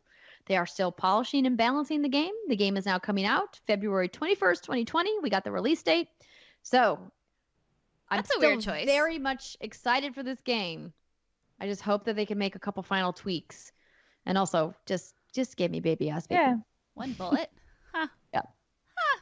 The only one left. He used them all. Apparently, every enemy in the game uses all but one bullet by the time you take them down. Yeah. Yes. Exactly. So it works. All right. That is The Last of Us Part 2 preview. You know, I think I would really like to go to something completely different, which is Brittany. Untitled Goose Game. Oh yeah. I haven't got to play this yet. Tell me all Oh my God. Tell me about it. So I am known in my relationship as a gnome. And for those of you wondering what the hell does that mean? It doesn't really mean anything. It's just a title my husband has given me because I slightly inconvenience his life sometimes. Maybe I'll put something where it doesn't belong, or maybe I'll, do something that he wasn't expecting and now he has to put forth extra effort to make it happen. And so Untitled Goose Game is a game where essentially, in my husband's terms, you are a gnome and you are there to just slightly inconvenience people in their day-to-day routines. So this is a game. Sounds like the greatest game ever created. Dude, so this is a game developed by House, and I love that they kept the title Untitled Goose Game. And so it just kind of drops you in this big sandboxy area, and there's different little areas, and it's all seamless. It's not like there's loading screens or anything like that, and you just kind of go from area to area. Think of you have this map in front of you, and there's a little area with a swimming pool down here, and then up here's a woman having a garage sale, and then over here's a man and a woman working out in their yard or working in their yard. And you can just kind of go from place to place, and when you enter a different location, you get a to-do list. So the to-do list can be anything from make a picnic, which requires you to steal someone's food and put it in a picnic basket. Or it can be, get the boy trapped in a phone booth. And what that requires you to do is honk at a boy and he gets scared and he runs off and he locks himself in a phone booth.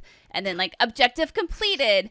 And then to add on to that, you have to get on TV. So this is an actual mission in the game, and you're in this little parking lot area. There's this cute little unsuspecting child playing with an airplane and a soccer ball, and there's a lady over to the right having a garage sale, and then a little bit up north of him is a TV store where they do production and whatnot. So first thing you have to do is you have to honk at this boy, and you get him trapped in the phone booth, and that cool mission, accomplished. Your next mission is to get on TV. So what happens is you get the boy trapped in the phone booth, and then he calls the person in the production studio because he's locked in there. He's locked himself in. He can't get out. So then that person runs out, and then while she's helping him, you have to run into her studio, turn on the on-air button, and then you flap around, and now all of a sudden you're on TV. And you're like this goose just like doing all sorts of weird shit. And it's just such a chill game. You can't die in this game. The only thing that happens if you like if you bother anyone too much, they just like shoo you away. And for example, there's the woman who's having the garage sale, and if you get too close, she'll like take her broom and kind of like push you away with it. But you can actually like grab onto her broom, and you have a tug of war, and then you break her broom, and that's actually an objective. So like you did it. And you can just go around and just bother people. And so the main controls are, you can run, you can walk, and whenever you walk, it makes this really cute, like slap, slap, slap, slap sound of the goose's feet, like hitting the pavement. Waddle. You can honk whenever you want, and it's just so good. You can take out your wings. It's a game where you get to be the most annoying thing on the planet. Exactly. Yeah, you can like flap your wings around. You can crouch down and pick stuff up. You can like grab people's clothes and run off with them. You can just do almost whatever you want, and it's physics-based, and the character AI is relatively good, so you can kind of experiment if you want to try to get someone to do something. So one of the objectives, it was have someone accidentally break the vase. And so there's a man and a woman, they're neighbors, and there's just like a short little fence dividing them, and they're both out in their yard. And the woman is a painter, and she has like this beautiful vase just sitting on a table. And you go over to her, you'll break into her, like her yard by tearing down the fence, and you go in there and you pick up the vase and then you drop it, and she picks it up, and then you honk at her, she drops it, but the vase doesn't shatter. So you're thinking like, okay, I have to do something else. So what I did is I stole this lady's bra because I wanted to try something. I stole her bra off the clothesline and I threw it into her neighborhood. I'm a goose, man. It's okay. I took her bra and I threw it into the man's yard, and I noticed that the man picked up the bra and then just like threw it back over to her yard. So I thought, So I grabbed the vase and I snuck it, because it's really cute, because to pick anything up that's heavy, the goose like drags it across the ground, and it looks like a dog like trying to play tug of war or something. It's adorable. And so I grabbed the vase and I threw it into I drug it into the man's yard, and then he like picked it up, and being the stupid human he was, he threw it over to the other side, and then it shattered. I completed the objection, then I got to watch those two fight. It was just like, it's just really cute, and it's just a really chill game to play. And it's really fun to see a lot of people getting a lot of joy out of it, especially, kids. They're just like loving it, and I'm also a child myself, but it's really fun, and it's just perfect for the Switch, just absolutely perfect for it. And I would definitely recommend playing it. I don't know if I'm doing it justice, but it's really fun. It's just a fun chill. Let's kill some time. Let's just see what happens. It's hilarious. This game would be perfect for co-op as well. I understand that creates more complications with how things work, but it would be like the perfect co-op party game. It looks awesome, and I can't wait to play. Have you played on a Nintendo Switch Lite? No, I have not. You don't have a Nintendo Switch Lite? Mm-mm. I think we might need to buy one for science. For science. I've heard really good things about them. I heard that they're nice and light and the battery power is great, but I just don't want to deal with the stupid primary and non-primary Switch issues. And, it's, and I only like, whatever, it's fine. But yeah, I don't really know if I would need one, but I think it would be the perfect thing for Steimer to try for science, because she doesn't play her shit docked. I sure don't. Okay, but I was also kind of like, why wouldn't I just get the nicer Switch with the new battery that's better than the Switch Lite? I guess the difference is that it's heavier, and that's it, right? Yeah, that's it. One's heavier than the other. It has a little slightly bigger screen, less battery life. You lose the rumble if you care about that in the Lite. Doesn't the new improved Switch have the best battery of the three? Yes. Isn't it? Oh, yeah, you're right. Improved Switch. Yeah, you're right. Switch You're right. Lite, OG Switch. Yeah, that's why I'm like, why would I not I just want to get the new and improved Switch. There you go. Because I don't mind. I mean, granted, I will agree it's probably nicer to have the weight of the lighter one, but I don't super hate the current weight. Yeah. So why not? That's a good point. I know that GameStop was doing a trade-in deal, but I wonder if you traded in, if they'll allow you to do your data transfer before you have to turn over the old one. I think they do, because I think I saw photos of people actually doing that in the store. Yeah. Because that would be clutch. Maybe we do that for science. For science, yeah. We got to test it out. We got to know do you what want we're to talking do that about. together this weekend? There you go. For science. We could, but I think we have to finish Gears 5 first. What does that have to do with the Switch? Well, that'll take time for us to go there. Oh, okay, sure. I also have to check if GameStop is still doing that deal. I don't know if it was It says until September. Oh no, yeah, September 15th. Whoops. Drat. Damn, we missed it. We fucked up. See, there was no way for you to transfer your data though, because I thought the new Switch. Wait, never mind. The new improved Switch was already on sale. Well, maybe they'll do it again later in the year, and then we'll do it for science. Maybe, yes. For science. Maybe around Black Friday. Yeah, exactly. For science. Yeah. But Brittany, you also play dun dun dun, or should I say da da da da da da da? Oh, I am so proud of you. Thank you. You're so good. Yeah, Link's Awakening. So this is so good and it's so cute. Oh my god. Okay, so the original Link's Awakening came out in 1993, and then a revised version, new and improved, think of it that way, Link's Awakening DX came out in 1998. And my understanding is that this Link's Awakening remake is mostly based off of DX because it has this extra color dungeon in there and some other things. So Link's Awakening begins, and what's so great about this game is that nothing has really changed about it. It's like literally the exact same game, just a fresh coat of paint, all the same writing, everything else. Anyway, so it starts and you are on the shore of Kohulint Island, and you are like, how the hell did I get here? No one knows. And with your appearance on the island, now there's all these new monsters that of course appeared, and you need to, for some reason, awaken this thing called the windfish, which resides in a giant egg on top of this mountain. And that sounds right. Yeah. You do that by gathering 8 instruments, and then you play the song Ballad of the Windfish, I think is the song that you play, and then it apparently delivers you back home. And so, like every, OG Zelda game, if you've played A Link to the Past or even A Link Between Worlds, you kind of have an idea of how this plays out. You have this world, and it's, each screen is its own grid, and they obviously all flow into like one big map. And there are different dungeons, there are heart containers to find, there are seashells to collect, and if you collect enough of these, you get like an epic sword. It's kind of like the gold scatola and other collectibles that have continued throughout the Zelda games. And you do dungeons, and it's kind of Metroidvania in the sense that, you can only access certain parts of the map after you have certain gear. So it's just like a very like old school OG Legend of Zelda game. And what's really cool for me is I played this back in the day, but it was a little like A Link to the Past. I didn't finish it because when I was younger, it didn't have enough direction for me. It was very much, like just they throw you in there, and you can, in this game, you can talk to some old man and he'll tell you kind of like where you need to go.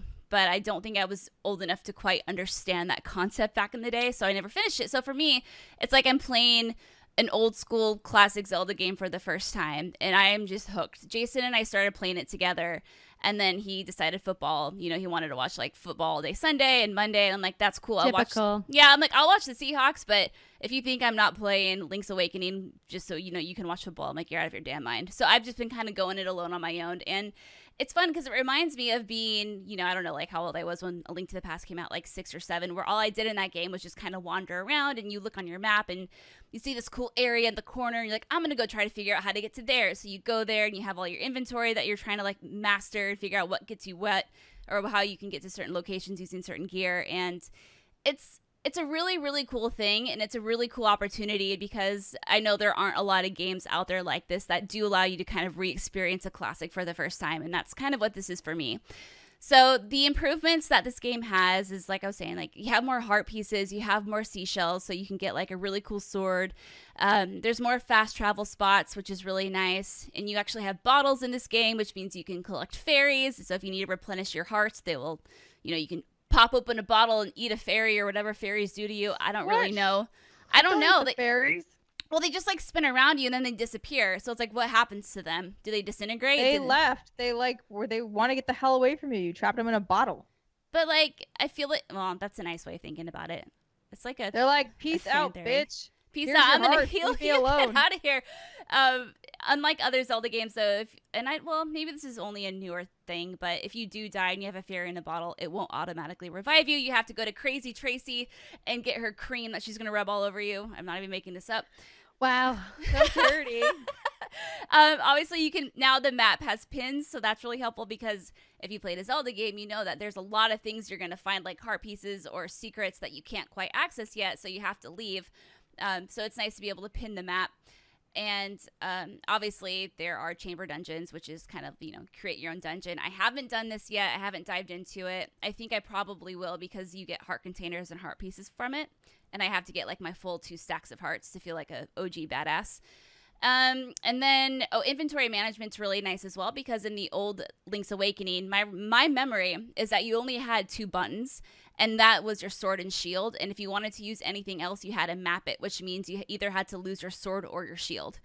So now the shield and the sword is auto mapped to like B and R. So now you have 2 free buttons to, like map whatever you want. It would have been nice to have more, but like, hey, beggars can't be choosers. But no, it's really quirky. It's definitely, I would say it's weirder than Majora's Mask. It's different. Oh, that's a big thing. Weirder than, because Majora's Mask is out there. Oh, it's very much out there. And this could be because I have my old memories of playing this game when I was really young. So maybe like that's what's making me feel like it's weirder, but it's definitely on par. So it's a different game. And like I was saying earlier, what's so cool is like the writing hasn't been changed at all. So when you're playing it, a lot of the writing just seems weird and it makes no sense. And you can tell now that, the writing was put there probably because of some sort of like limitations and who knows what. But it's just really quirky. And there's Mario enemies, and there's chain chomps, there's Goombas. There are all sorts of like things that are Mario crossover. There's a picture of Peach somewhere at one point. And it's once as you play the game, there is, I guess, what you'd consider a twist, and then it kind of makes some sense, but it really makes me appreciate this game, because it's definitely out there in terms of Zelda games. It's definitely very different in terms of, like story and writing. Like the gameplay is all the same, but it's really fun. I'm really loving it, and I think you two would really like it too. I know, Steimer, you've played it at preview events and whatnot, but yeah. It's really it looked good. cute, but it was difficult for me to get a handle on the controls. Like when I was trying to feed that stupid enemy bombs, I was not doing it well. And I was like, I think it's because of the way the camera is, and there's something off about looking at it from, I don't know. I'm not used to it because I've never really played Zelda games before. Right. Yeah, and that was another example of them just kind of throwing you in, because they put you in this room. And you open, you take the jars and you throw them, and inside are bombs. And if you've played a lot of Zelda games, if they are giving you bombs and they continually respawn, you probably want to stock up on them. But, if you're not familiar with that tactic, then yeah, Steimer found herself in a boss fight where she literally didn't have enough bombs to defeat these things. And so she had to like go back and backtrack, and it was kind of frustrating for her. Yeah, it was not the greatest experience, but that's totally fine. It makes sense. No, it's great. I love it. Now they need to do A Link to the Past. Yes. Oh. Everything chibi all the time. Yeah. Steimer. Yeah. Do you want to talk about your continued experiences in Gears and Borderlands, or should we wait until next week? Well, no, because we have to tell the story of how Brittany and I actually played a video game together. That's right. I almost forgot. Oh, yeah. So Brittany had offered, because I was like, what the fuck's up with this fight? It's a boss fight called the Matriarch. You'll get there. You'll understand. And I was just like, I can't do this with the AI. Like, the AI is not helping me out in a way that I need. And quite frankly, I don't have time to sit here and, like, beat my head against this wall for however long it takes for fucking Dell to get his head out of his ass and start helping me. And so I texted her, and she was like, yeah, I think we're around this weekend. And I was like, okay. So we had a short window before she was going to go watch the Seahawks game. And I had just gotten back from kayaking and showered and stuff. And I was like, okay, great. Let's go. Let's do this. Let's go. And then I accidentally screwed it up. And I made us go back to the beginning of the checkpointed area. Like the whole thing is like you go through this facility and then the end is the boss fight. Like a normal thing. I accidentally restarted us to the beginning where you're outside of the facility and you have to go through the whole thing again. And I was like, oh my God. Oh my God. And I was like, skippable cutscenes. Yeah, no, I literally was like, I'm so sorry, guys. We probably don't have time to do this. I don't want to waste your time. I don't want to mess up your game. And Jason was like, no, come on, we can try it. We got this. And so we did, and we blasted through that thing. Like, it goes so much faster with real people than AI. Holy smokes, I did not realize. We got through that whole thing in like 20 minutes. Yeah. But then, of course, we got to the boss fight, which I think took us 4 or 5 tries. Mm-hmm. because the boss is just mechanically very difficult, and it just requires a lot of like coordination. And if you can't coordinate like you can't with AI, it's gonna be a bad time. Because there's a very, very specific way. When Jason and I played this, we probably died 20 times before we were able to get it. And even then, half of it's pure luck. Because this boss has a one-hit kill. Like, not even like she knocks you down and someone revives you. It's like legit she hits you and you're like... It's game over. Yeah, and you're then you one have to fodder. reload. Yeah. And it's a very Annoying. specific way you have to defeat this bitch. And the best part of the whole thing, and this is why I will always continue to play games with Steimer, is Jason and I played as Jack, which is really fun. He's definitely like the healer, buffer, whatever class that is. And Because he's the robot. he's the robot, yeah. And Jason and I are like, oh yeah, like, you know, I imagine like war paint on us, like our teeth are gritting. We're like, yeah, we got this. And all I hear on the fucking microphone is Steimer on the headset just squealing. Like, I've never heard her squeal before. All I hear is, "Bah! Bah!" I was terrified the whole time. I'm just dodge rolling like an idiot around this The level. matriarch wasn't even around you, and you're just flipping around. Yeah, I was just like, where is she? I don't know. I was scared. Like, I was just like really nervous. I did not like it. I was just squealing constantly. And then they were laughing at me, and I was like, like, get me out of here. But then we did it, and we got past it, and then we waited, and we were like, we need to make sure we hit a checkpoint so that we don't screw this up, and I don't get kicked back here by myself with my dumb AI partners. But it works, and then so I've been playing the game alone since then. But your service was greatly appreciated, Brittany. That was so much fun. Well, but if you wait for me, I'll finish the game with you. I'm on Act 4, so you better hurry up. I'm in Act 2, so I think I can power through. Here's the thing. So, I'm like really good at shooters, Steimer. I don't know if you know. Not debating that. So it's actually something that Brittany brought up before on a show that I don't think you were on, Andrea, was the open world bits. And at first I was like, oh, they weren't, the one I was in that wasn't that bad. I really liked it, and like it felt appropriate and everything and blah blah blah. I didn't really mind. I actually thought it felt like a nice change of pace. I do not feel this way about the second one. I feel the exact opposite way about the second one. The second one can die in a fucking fire.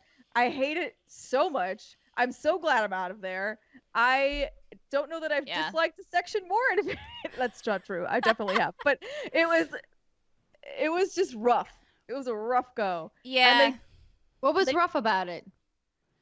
I mean, the environment itself is no longer as hospitable. Meaning sometimes you are racing against both the environment and this objective.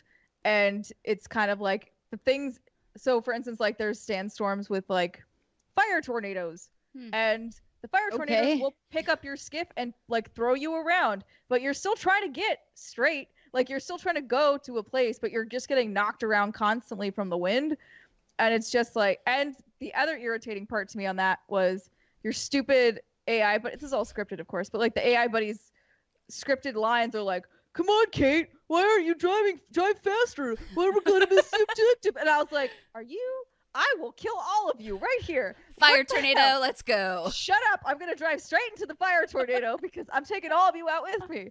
It was just so irritating. I was like, shut up. And then the map it felt really unnecessarily large. That's what she said. The second one. The first one I felt good about. The second one, yes, exactly, Brittany. And there was objectives. It's just like, go 6,000 meters away. And you're like, why? Why is it 6,000? Because we built this skiff, Steimer, and we really want you to ride around on our cool-ass skiff. That is exactly what it felt like and exactly why I didn't like it. There was a lot of sections like there where it just felt like, well, we already built this thing. Let's just try and use it as much as possible and not build the mission layout in a way that makes a lot of sense necessarily. Like you may need to go back and forth a few times and you're just like, come on, man, where's fast travel? If I unlock a location, let me fast travel back and forth. I don't want to have to ride this stupid thing for 20 minutes. It's like you're complaining about the horses in Red Dead. Yeah. You're like, there's no way for you to just get there. You just got to strap onto the skiff and go. At least we got fancy horse butts to look at in Red Dead. Shiny horse butts. I know. Yeah. But I do still really like the game. I thought that particular open world was just not doing it for me. Yeah, Did not and enjoy that that's part. the hard part. It's not like I didn't hate it. It wasn't terrible. It was just not great when the rest of the pacing of the game is great. It's like, why? And even in the first open world, I still felt the pacing was I like that one. I think second that's one what it fell was. off. Yeah. And then I think I'm basically at the end of the game now, so I think it's gonna be fine from here on out. But and I guess if you are playing with AI, be prepared to be a little frustrated at certain parts. End of chapter 2, man. And chapter 2? Yeah. No, 2. Yeah, 2. End of Act 2. Act 2. Act 2. And then there was a couple things that were happening in Act 3, where I was literally playing this the day before, and the enemies not the enemies. My AI buddies just kept running straight into the enemies, just running straight for him, and I was like, "What are you doing? Stop it! Get your ass behind me!" Like, what do you like? Instead of like trying to pick them off, they were just running full force and you into don't have snatchers and into scions, and I was like, "What? This is not going to end well for you." Oh my God, why? And then they would die, and then I would reload the checkpoint, and I was like, this is Maybe stupid. This is why they build in commands when you have multiple people in your party. Yes, because holy smokes, do not let them do what they want to do on their own. They sometimes just want to commit suicide. I don't understand it. They Leroy Jenkins it. They were doing Leroy Jenkins. Yeah. And I was like, stop, get back, come back. I did get through it, but like there was a couple rounds where they like slowly became smarter and then started staying back, and I was like, AI. Okay.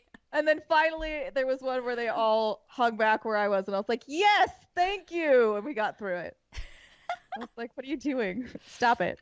Fools. Fly, you fools. Excellent. Well, that sounds fun. I'm looking forward to it.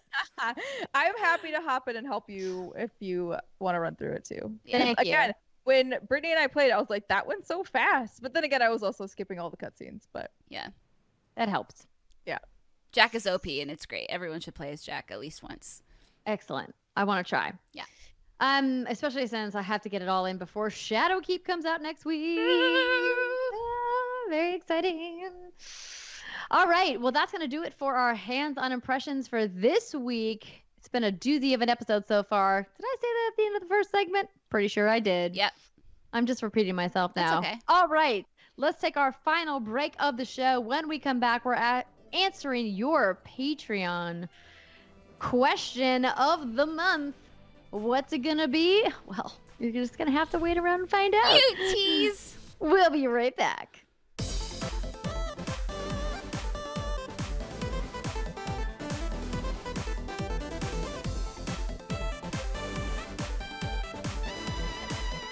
What's good, everybody? Welcome back. It is the final segment of the What's Good Games podcast. And this week, it's brought to you by patreon.com/whatsgoodgames. That's right. It's that time of the month where we give our fantastic shout outs to our Mythic members and above. It's going to be awesome. Didn't we get a weird 1-star review from somebody that's like, why do they just keep reading people's names in every episode? We got a 2-star review. Like yeah, they said all we do is mispronounce names. I mean, they're not wrong. They're not wrong. We do mispronounce a lot of names, but we want to say a big thank you to everybody who supports us at patreon.com/whatsgoodgames, because you guys make What's Good Games possible. If we didn't have your support, we wouldn't be able to go to events like PAX West, where we had a fantastic meetup, or go to E3, or to put on a show for you every week. So we rely on you. And if you guys want to contribute to helping keep the lights on at What's Good Games, you can be like these fantastic folks. Let's start. And then Steimer will go, and then Brittany will go. Perfect. You ready? Yeah. With Aaron Saxton, Adam Kynaston, Adriana Rock Williams, Al Tribesman, Alberto Andreas Videla, Alex Rigopulos. Oh, sorry, I stepped on you. It's okay. I liked it. Alex Rigopulos, Andrew Cotton, Andrew Susan, Ariella Thurman, Bill Stillwell, Billy Shibley, Brendan Clark, Brian Harper, Brian R. Johnson, Brian Sweeney, Brooke Lurie, Asia Harris, Carl Peterson, Chewy's godson, Chris Wilson, Shy Jackson Burgess, Kristen Rodriguez, David Iacolucci, Devin Nitz. The Nachos, Anichio the Third. E. Benjamin Checkless. Elizabeth Brooke. Elmo Shell. Emily Kent. Faris Attieh. Gio Corsi. Ivan Bajarano. Jacob Irinetti. Jacob Safari. Jake Sue. Jared Howard. Jasmine Lee. Jason Demer. Jessica Bloom. Joe Kennison. Joe Schlief. Joe Wilson. John Drake. I love that guy. He's cool. Josel Bassa. Justin Foshi. Justin Foss. Kia B. Kyle Kessler. Lucas Shaney. La Lesic. Formerly Marco Cool Rat Daddy. Ontiveros. Marcus Brown. Mark Drestrup. Martha Emery. My Marty- brain is garbage. It's okay. Marty McFly. He's from the future. Wow. Matthew Golder. Matthew Simpson. Melanthius Owens. Michael S. Michaela Sage. Mohammed Mohammed. Malay Bittner. Nambui. Nathan Watkins. Nicole Humphrey. Noah. Noel? Wow. I was like, my brain was going Joel. It's Joel. But Noel Navarez. Noel. Ozzy McKeah. Paige Porter. Patrick Higgins. Patrick, do your Landry. Patrick Weller. Paul Bryant. Pete Shoemaker. Professor Metal Gear. Punctified. I got pure blue octopus. RJ Bryan. Reagan Ibsen. Rob Leonard. Robert Adams. Roland Balla. Ross Annie. Sam. Sean I. Sean Stevenson. Steph Woo. Stephanie Fitzwilliam. Sydney Khan. Tara Bruno. Teresa Enert. The Ghost Dog 420 man. Throw 7. Sorry, you threw me off. Timothy Bennett. Tony Shea. Trent Berry. Trent Pennington. Trevor Stuckey. Tyler McCall. Varun. We'll call him. Will Hernandez. And Zach Hershey. Kiss. Oh, now I want some chocolate. Thank Oh, you so yeah. much to all of our fantastic Mythic members and above. We love you guys and thank you for supporting all that we do. Side note, if you heard about me talking about the Fargo meet and greet and Extra Life event, my moms are going to be there. You might have met them at the PAX West event last year for WGG, and they're coming to Fargo. They're the It's gonna best. be fun. Anyway, now on to our question. Brittany, would you care to explain? Yes. So every month, as part of the Patreon, or part of being part of our Patreon, that's a tongue twister, you find folks, our patrons, get to choose and vote on a topic you'd like us to talk about once a month during the third segment of our show. And this month, y'all voted on the topic of if you could give a TED Talk on a subject unrelated to video games, what would it be? I feel like Andrea's is the easiest one in the world because it's what she's drinking. Well, okay, so I thought about this and I was like, would I give a TED Talk on wine and wine culture? And I feel like a TED Talk needs to be more elevated and more aimed at bettering yourself or educating yourself about something that maybe you hadn't thought of. And one of the things that I have learned over the last year, because I got the distinct pleasure of moderating a panel with Sela Hodendon, is about unconscious bias and how that kind of affects your whole life. And so while it would be really fun to talk about wine, I don't think it would be a good TED Talk per se. Why not? I think you could talk about the wines that will open up your life. Just like it opens up, that glass opens up the bouquet. Oh, I could maybe, if I did enough research and brought on some expert guests or quoted some experts, talk about how wine is actually pretty healthy for you if when used in moderation. I've heard that. Well, Yes. I recently got a physical and did a full blood work panel, and my doctor said that my cholesterol is excellent. And you're Because like, of it's the all the wine. wine. It's the wine. It's true. Wine is good for your cholesterol. There But you go. again, it's in moderation. We're talking like a 1 or 2 Like a glasses bottle a day. Yeah, it's just like 1 or 2 bottles a day. You know, it's not that much. No, that would get really expensive pretty quickly. Yeah, it would. Very true. But no, I love talking about wine, but I love the idea of TED Talks as being something that is exploring an idea that helps enrich your life and helps make you a better human being from a variety of standpoints. And I've known several people that have done TED Talks, and I feel like I'm like wildly unqualified to do a TED Talk. Oh, yeah. Oh, I mean, same. Yeah. I love all of us, and we're all fantastic humans. But I mean, I don't know. None of these are going to be like the world's greatest TED Talks. We're not delivering a TED Talk. Yeah. They'll be like passable TED Talks. That's all I'm looking for. I was actually going to Google what is a TED Talk to see like what like the actual definition is. Yeah, so TED it says on their website, TED.com, is a nonprofit devoted to spreading ideas, usually in the form of short, powerful talks, 18 minutes or less. Yes. Okay. I don't really know what I have to offer the world, but I hope it's something. I was trying to think about this, and I'm like, I'm not really sure. Actually, I was like, oh, I think I would talk about that. And now just hearing you talk, Andrea, I was like, oh, that's a stupid thing. Why don't I read the 4 trending TED Talks and then the 4 editors' picks from TED.com? Go ahead. The 4 trending ones that are on the first page are: see how the rest of the world lives, organized by income; how China is changing the future of shopping; the world's largest family reunion, we're all invited; and a visual history of human knowledge. The editor's picks are: a librarian's case against overdue book fines; a playful solution to the housing crisis; how a male contraceptive pill could work; and what baby boomers can learn from millennials at work, and vice versa. Yeah, see, those are all like really fascinating topics. I would. Right? So you were gonna do unconscious bias? Was that gonna be yours that you were talking about?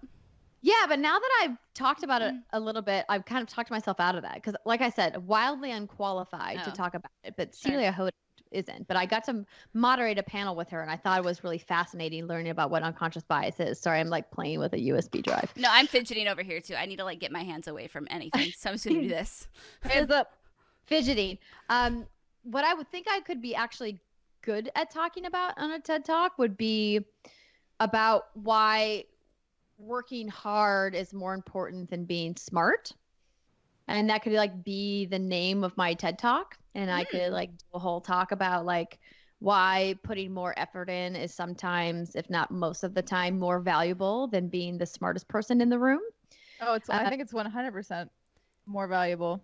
As someone who's still currently in an office environment, I don't want the smartest person in the room. I want the most willing to work person in the room. I want them to be a little bit smart. I don't want them to be super dumb. Yeah. That would be Or they need to be able to take direction. They need to have competency.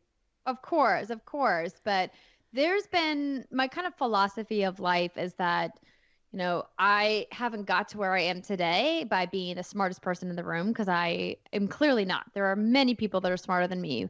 But goddamn, if you're going to find somebody that works harder than I do, because I like put all of my time and energy in the projects that I really love. And that was always my thing in school and why I worked my butt off to get straight A's. And I told the story on one of our secret segments about what I did when I got a B from a teacher and how mad I got and all the work I had to do. I literally had to take an entire class over a whole semester to get the B off my record. But I did it because I had a goal and I knew what I wanted. And I said to the teachers, I want to do whatever it takes to reach my goal, no matter how much I have to work extra.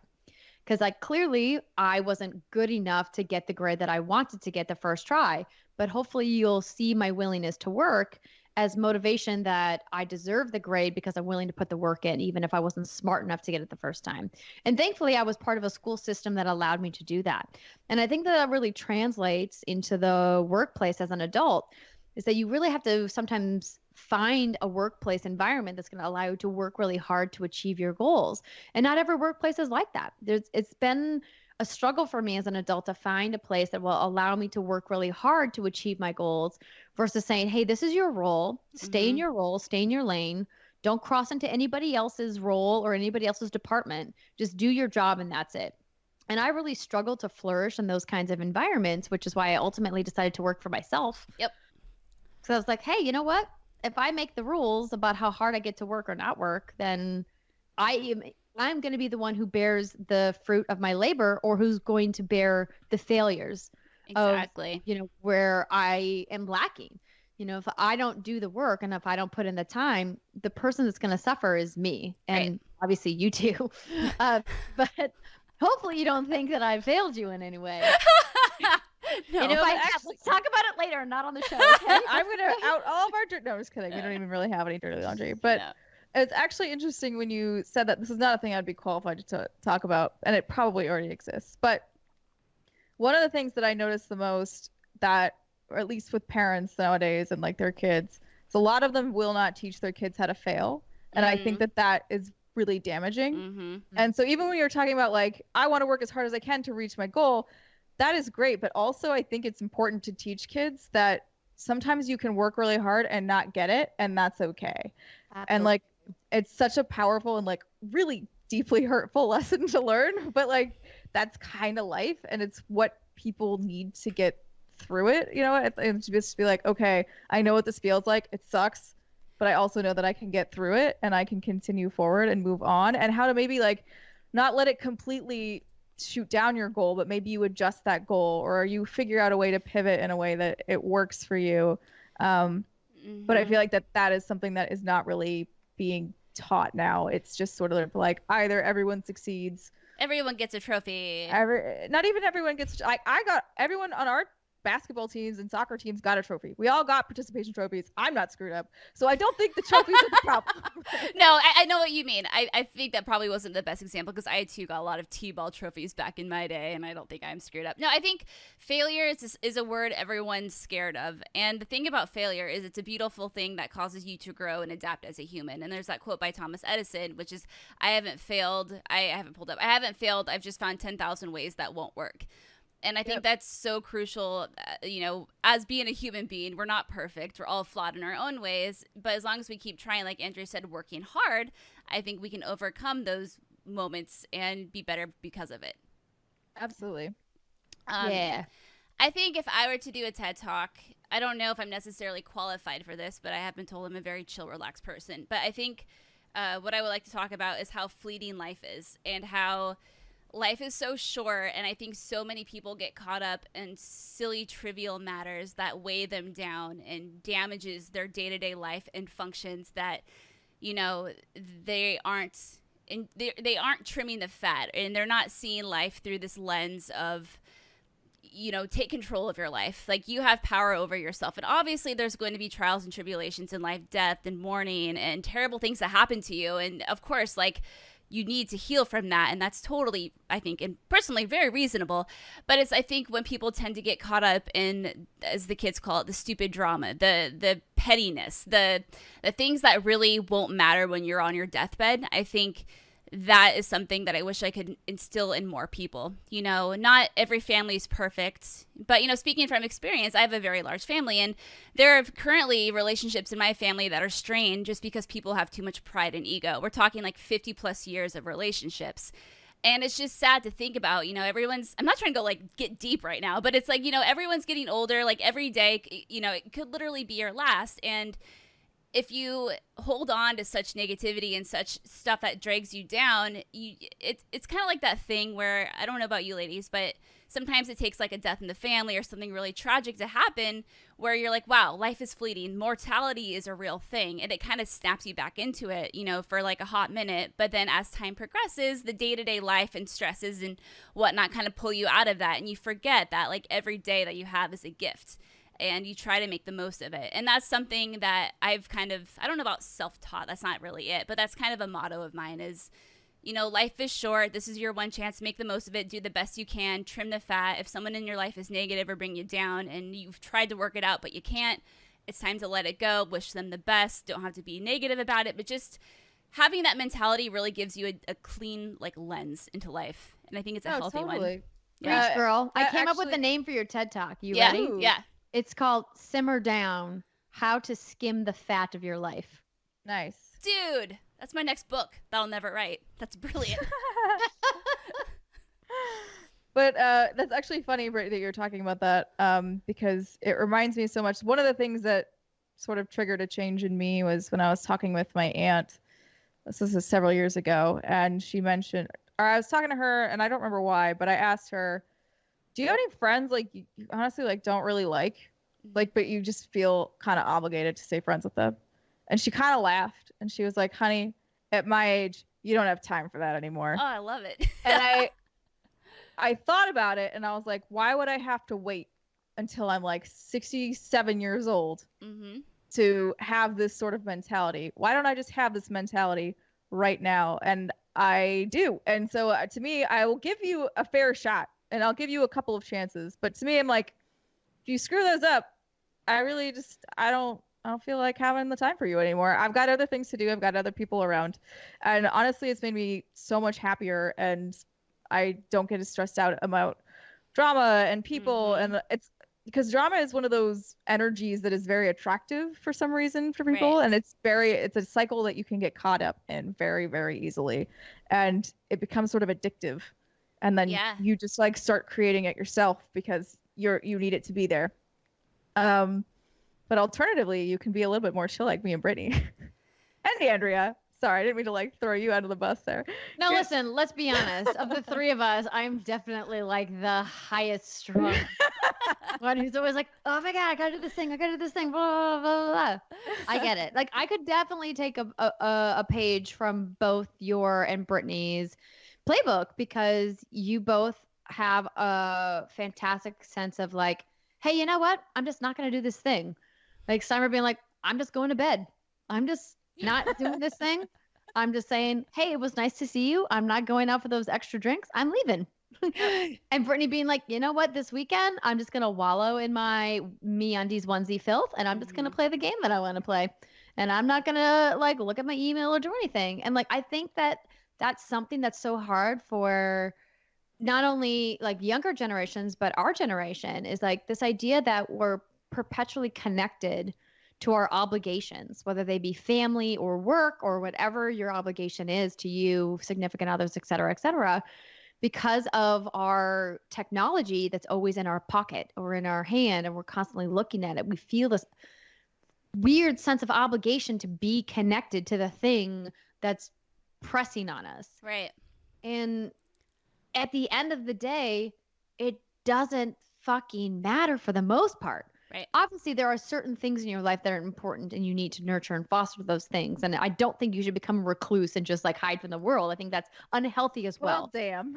But like, there needs to be a balance, a healthy balance of like, I'm in the world, I'm participating, I'm caring, and actively being part of the world and my life and the people around me. But I also need to say, hey, I'm going to stop. I'm going to turn it off. I'm going to shut it down. I'm not going to check my notifications. I'm going to decompress and like just be with myself, or be with like a loved one or somebody that brings you joy, that doesn't force you to like be involved all the time. I think that balance is really hard to find. Yeah. Yeah. I mean, something else. Okay. Oh, go ahead. No, go on with your bad self, baby girl. No, I was going to pivot. So you finish that thought. Oh, yeah. I mean, all I was going to say is it took me many years to, figure that out, because I mean, I can still, when there's a big project or a deadline, or you're waiting for that email, like, you have to hustle when you have to hustle. Like, absolutely. Of course. I think, we hustle 99% of the time. And so it's really important to take that 1%, because you can't give the best of yourself to people if you're not like giving the best of yourself to yourself. You know what I mean?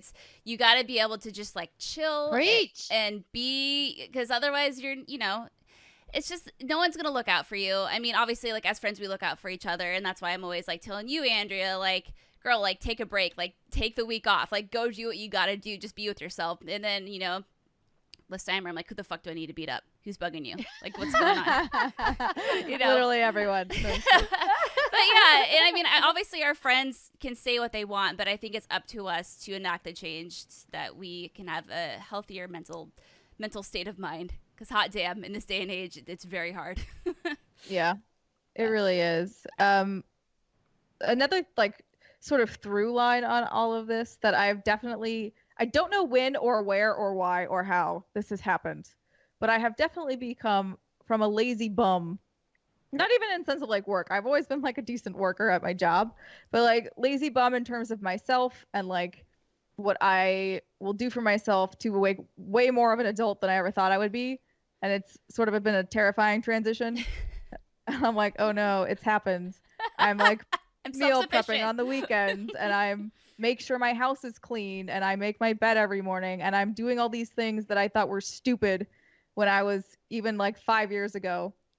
And so I just think it's sort of interesting. I'm like, is this just because I'm older? I would actually like to take a look at science and like figure out if there's a point in people's lives, or whether or not that's based on things that have happened to them, or if it's based on the just age that happens, where people start to turn to value themselves a little bit more and are willing to take that time for themselves.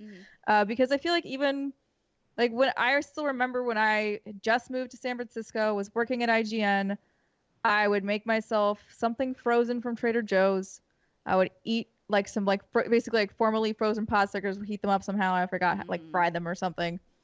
Sit down and just play Crackdown till like late at night. Go to sleep. Go to work. Like I was not in a good way, and now I'm like, okay, I'm up at like 5:40 so that I can go work out at 6:30. I go to work, and then I come home and I have game time scheduled now to play for the show. I'll like meal prep on the weekend so that I have the food ready for when I'm going to work. Like I have all these things, but I also feel way better than I ever have. Yeah. And way more relaxed than I ever have. Like even though right now work is insane and the game time is insane, I still feel relatively calm. And that might be because I'm working out so much, I don't have the energy to be upset about anything. Do you feel like you have the most control in your life now than you've had in a long time? And what I mean by that is you're taking charge and you're doing all the things that make you happy and you're making that a priority. Yeah, I guess I feel like a little more secure in being a person, which I don't know if that makes sense, but yeah. No, there it is. No, I think definitely for me, I think it's a maturity thing. Now, granted, I'll never be at that level. I don't think I'll ever be as an adult as you are, Steimer, and meal prep, and I worship you for doing that. But even like a small change I've made recently is I've started yoga for like the past month. Jason and and it's because you put the bug in our ear, Andrea. I think like a year and a half ago, maybe the Beachbody yoga. I don't know what it was. We tried that. Didn't work out. But lately, as we've seen our family members getting older and less mobile, and we're like, we go to the gym 3 days a week, whatever, but we need to work on our flexibility and stretching and able to like get around and not wake up sore every morning. So we've been doing yoga for 20 minutes every night. And I think obviously that comes with some sort of level of maturity, but also just more life experience of seeing people around you not living the way you want to live when you're their age. I don't know if that has anything to do with Steimer's meal prep or working out or whatnot, but I know that's the correlation for me. Like, yeah, no, that's kind of what I was hinting at with like, I don't know if it's due to life experiences. So if you maybe had a lot of people die even when you were younger, you might be maybe more inclined to mature a little faster and like start taking care of yourself more. Or maybe if those are experiences you have way later in life, you are slower to do those things. I think it would actually be kind of interesting. / it probably has been done and it exists, and someone will tell me about it once the show goes up. Life, man. Yep. I feel like motivated and invigorated, and I'm excited that you can do yoga with me when you come visit next time, Britt. Oh, girl, you should see my stiff-ass downward dog. It's great. Yeah, good for you. Someday get those heels to the floor. And that's the thing, though, Brittany. Like you say, you'll never be at my level. First of all, you're younger than me, and second of all, it took me. This was not an overnight thing. It was very much like that, where it's like, okay. Like a few years, like, I don't know, 5 years ago, I started training, but like only 2 days a week. And so like, and then very slowly it was like, okay, well, maybe I'll start paying attention to my skin now. Okay. Now that's another thing that I do. Then if you like, you just kind of slowly add over the years, like this is another way I take care of myself. And then eventually you just level up at some point and become an adult. I think it's because when you're young, when you're like in your late teens and into your early 20s and even into your late 20s and maybe even your early 30s is when it starts, is that I feel like after you cross 30 is when you start to see your body literally start to age before your eyes. Yeah. Right? Like you feel it, you see it. You're like, oh yeah, I'm no longer immortal.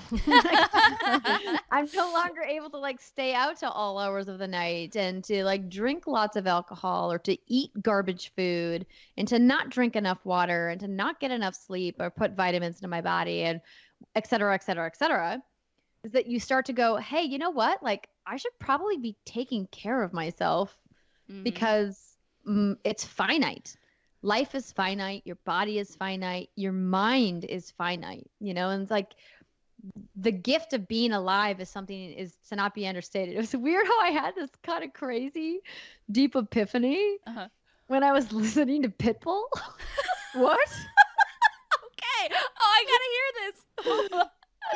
It was weird. I was in the process of moving. I was cleaning something and I like was really tired and I was just like taking a break, but I had this like playlist on in the background and it was the song he did with Neo. It's like a tonight, you tonight. Yeah. Give me everything tonight. Yeah. Give me everything. You know that song? Yeah. And there's a line that he says that's like, every day you're not in the grave is a good day. And he started it off with saying like, I've been through some tough shit in my life, blah, blah, blah, blah, blah. And he's like doing his rap. And then he's like, every day he said every day you're above ground is a good day. Yes. And like the idea of like, you're alive, you're breathing air. Yep. It's a good day today because you're alive. And that for some reason, I don't know if it's because I was like exhausted or what. I was like thinking of these things. It just like hit me in the face, the philosophy of it all. I was like, shit, Pitbull, that's like deep. Yep. Now during your TED Talk, it can be called the Epiphany. Yeah. The epiphany I had while listening to Pitbull. Pitbull's epiphanies. Pitbull's deep, y'all. Apparently. Shit, I need to listen to more Pitbull in my life. Oh my god. But yeah, I think that's the takeaway. And thank you. Do you have this was voted on. Everybody at the Patreon voted on. This is a really fun topic. And I was a little daunted when Brittany was like, oh, this is the topic. I was like, oh man, I feel like way underqualified to give a TED Talk. But this has been a really fun conversation. And I love that you girls inspire me to be a better person and to want more in life. And I think that's what TED Talks are all about, right? They're all about like educating you on something that you didn't know about, or really teaching you to give back to your fellow man or to improve yourself so that you can be a better person. So Jerica Hannah recommended this topic. Oh, thank you, Jerica. Yeah. It was a good one. I feel like, and on that note, we should all go to bed and get more sleep. There we go. We're old Everybody bitches. Sleep. Thank you so much to everybody for participating in our Patreon polls. Yet another amazing benefit of being part of our Patreon community. Like I said, we could not do it without you guys. We love you. We hope you enjoyed the show this week, and we will be back forever to come. That was not what I meant to say. What? You just had Forever to come. forever to come. We will be back forever to come. I like it. Forever to come. I don't know. Those words don't go We together. don't know when that is. Not even a real sentence. This is where normally I'd be like, let's edit that out, but whatever. But Who no, cares? That's what life is sometimes. A series of happy mistakes. Yep. Exactly. All right, you guys have a fantastic weekend. Play lots of video games. We'll see you next week. Bye. Forever to come.